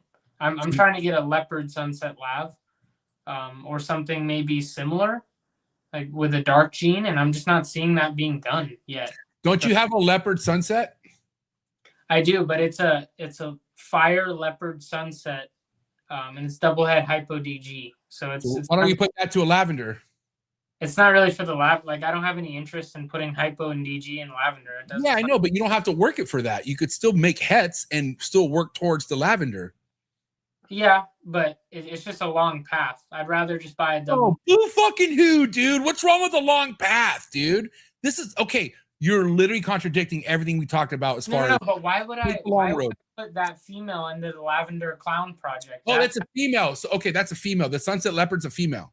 Correct. That female. I thought it was a male. My bad. DG Okay. Sunset Clown project. So hey, what's that Drewski mean that Queen does? I have to say, hey now, you're not about that long game. You're gonna sure get that long game with that blue chondro stuff you want to do. Oh yeah. Fucking blue line dreamer. God damn, dude. Well, it's not that I'm scared of the long game. It's just like, why not get a double visual female or a double visual male?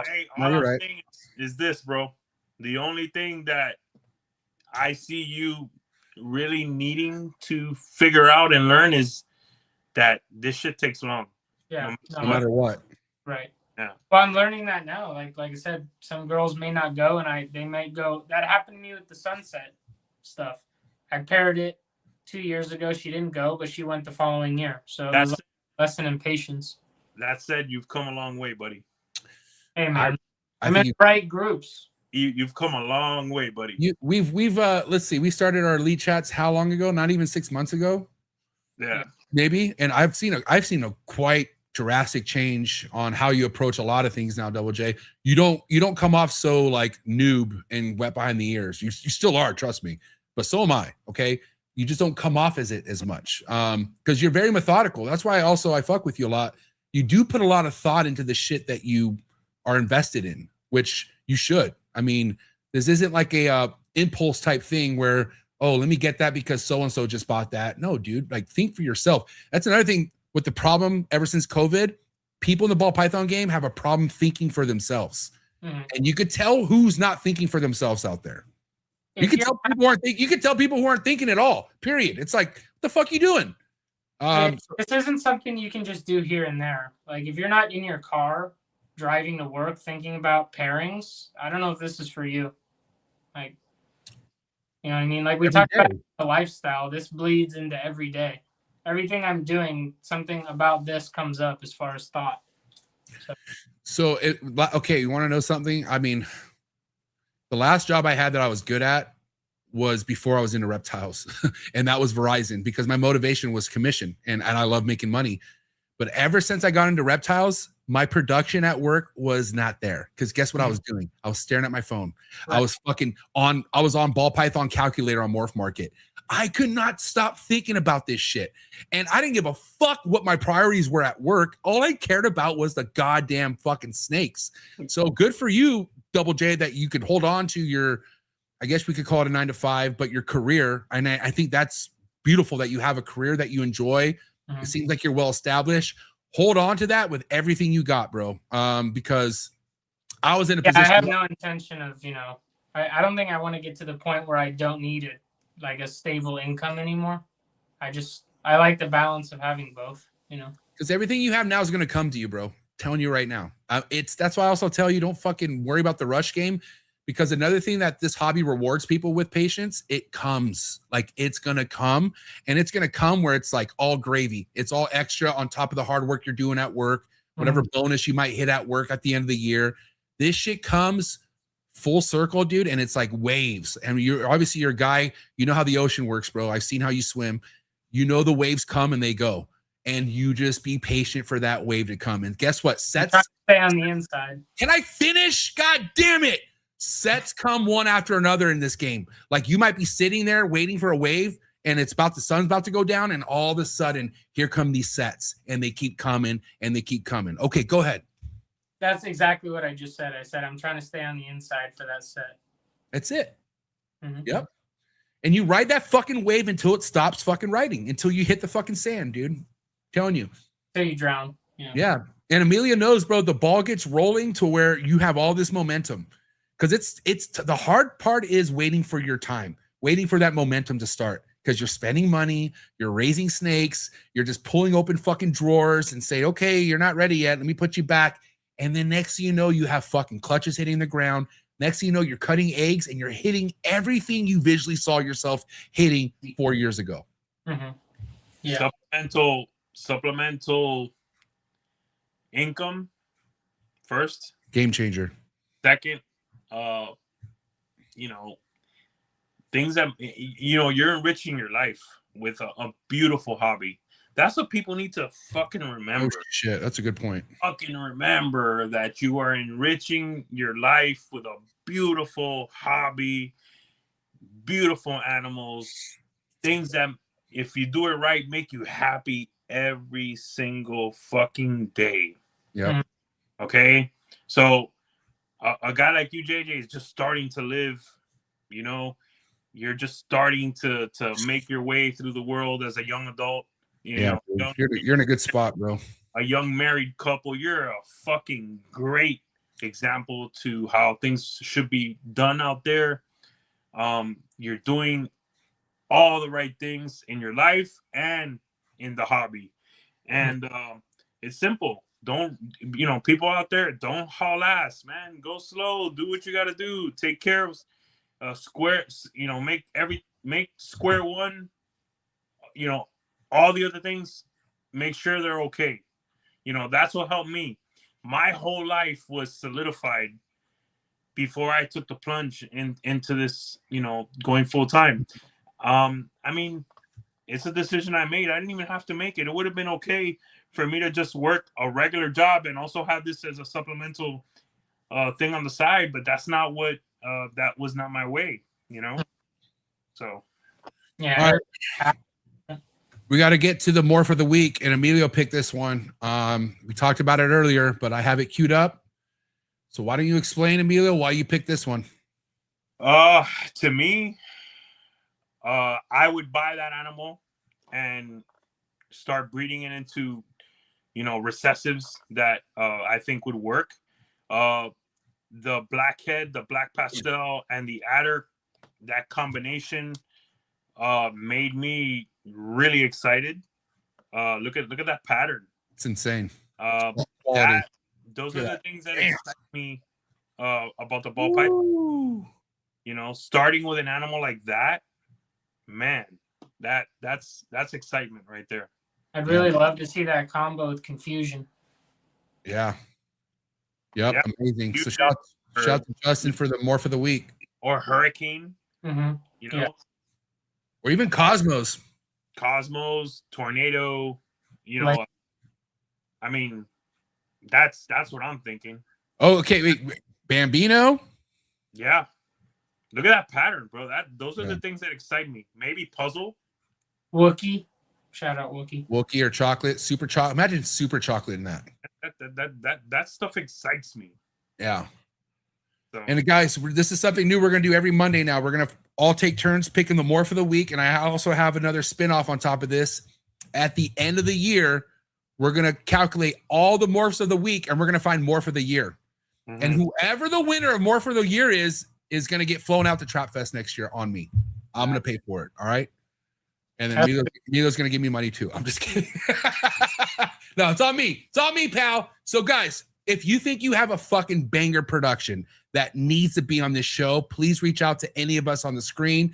I know a lot of people don't, maybe not want to talk. That's fine. Go to Emilio, go to Double J. If you got something that you feel like needs to be spotlighted and you want to potentially have the morph of the fucking year, let them know, morph of the week. Let us know. Let us know, because I don't have eyes everywhere at the ball python game. Emilio has eyes everywhere. So does Double J. So let these guys know if you got something that needs to be spotlighted on a Monday, it could potentially be the morph of the week and even potentially morph of the year. All right. Sure. There you have it. Double J, anything you want to close off with? Any other questions up your sleeve? What do you got, bro? I don't think I have any other questions for tonight. I might hit you with some tomorrow. What? A male or female question? I'm assuming with Chondros. God damn it. MJ, what's your strategy on getting female? Oh, Jesus Christ. Guys, appreciate you so much, Double J. Keep doing what you're doing. This was a great episode. Let people know where they could hit you up and follow you at. Instagram is the best place. Scalation Nation on Instagram. Can DM me. I changed my settings now, so even if it comes in as a message request, I'll see it. Sorry. Wait. What'd you do there? How'd you change the settings? You just go into your Instagram settings in your actual inbox, and you could change it to where you can accept messages from people that aren't following you. And I guess I didn't. Oh, I ain't doing that. Fuck that. Stay in the request box. No, for you, it's a lot different. Yeah, I don't. But I also feel bad sometimes because I've had people who wanted to show me or tell me something, and my request box is it's at the point where I almost want to delete them all because there's so much of them. So just fucking follow me, dude, and I'll see the message. God damn, what do you want from me? Double J, appreciate your time. This won't be the only time you see Double J, obviously, on the show. He's been coming through clutch. I don't know if Emilio has any more trips planned for this year. What's your agenda for trips this year after the cruise, Emilio? Is that it? I think we're going to Oklahoma. Ooh, but that's bending. October, yeah. October, Oklahoma. No Tinley? No Tinley. I don't think so, bro. We just travel too much, man. Bob's show. Kendra will be at Bob's show, but that won't. I don't think that'll affect the Monday night. Cool. Yeah, I think Oklahoma might be the only one that affects Monday night. Double J, you said you're going to be at Tinley with Kendra? Yeah, we're going to get an Airbnb with Amanda and Eric. So. All right, cool. That's going to be fun. I get, let's see, who are you gonna meet at Tinley this year? Probably Gary. I think Gary you'll meet. Mm-hmm. Yeah, We'll Ryan Young too. Greg's gonna taxi us around Chicago, show us around. So Yeah. Fuck yeah. Yeah. All right. Gary's Say it again, Emilio. Gary's awesome, bro. You're gonna have a great conversation with Gary. Yeah, I've learned a lot from him for sure. So All right, guys. Scalation. Did I say that right? Scalation. Scalation Nation on IG. Hit him up.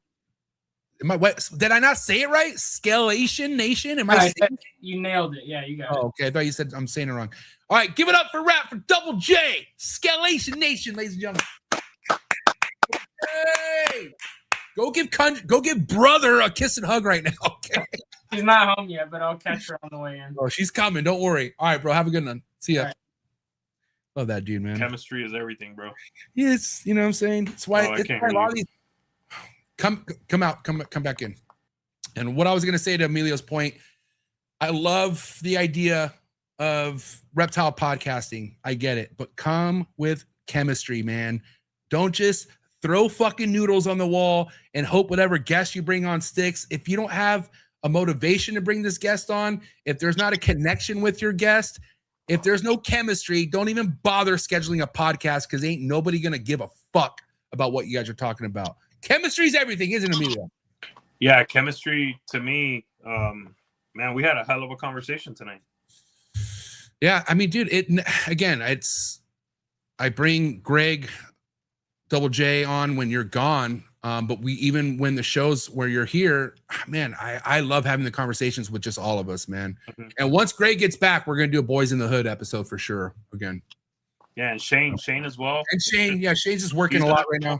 He's a little bit more reserved, but we need to get him out like he does in the chat, you know? He's just okay. The thing with Shane, he's just not that vested into ball pythons like you are. Or even me, but again, he still knows some stuff. He has the all-around game. So. He does. Yeah, he does. That's a fact. All right, guys. VUnit, shout out to all VUnit members. Go join VUnit on IG. Go subscribe to Emilio Villarino's Patreon. Find the link in the description below. Good hanging out with you. I'm glad you're back, Big E. We'll catch you next week. But do me a favor, give it up for Big E Top G, ladies and gentlemen. Have a good night, bro. Good night, man. Talk to you soon. Later. All right, good episode, guys. Hope you guys enjoyed this. If you're not already, please subscribe. Hit that notification bell. If you select all, you'll be notified of every new podcast released out of the network. If you want to get exclusive episodes before anybody else does, like that Dave Levison episode from last week, banger. Oh, my God. This episode was a heater. It does come out Thursday, but if you don't want to have to wait, or if you don't want to have to wait for this one, all insane legendary gems being thrown on both these podcasts, but all these are already released on the network. I mean, on the Patreon. So go join the Trap Talk Patreon. Click the very first link in the description below. You get access to every single episode that's not released yet. And you also get other cool exclusive stuff like early Morph Market vlogs, merch, bunch of shit, man. I got a lot of stuff in the works right now. So Patreon members, thank you so much for your support. You guys are my heart. I love every single one of you. But that's all we have on this episode. Episode 791 on the road to 800. I smell it. That's all we got. Quick word from our sponsors. Catch you here on the next one, and I'm out. Choo!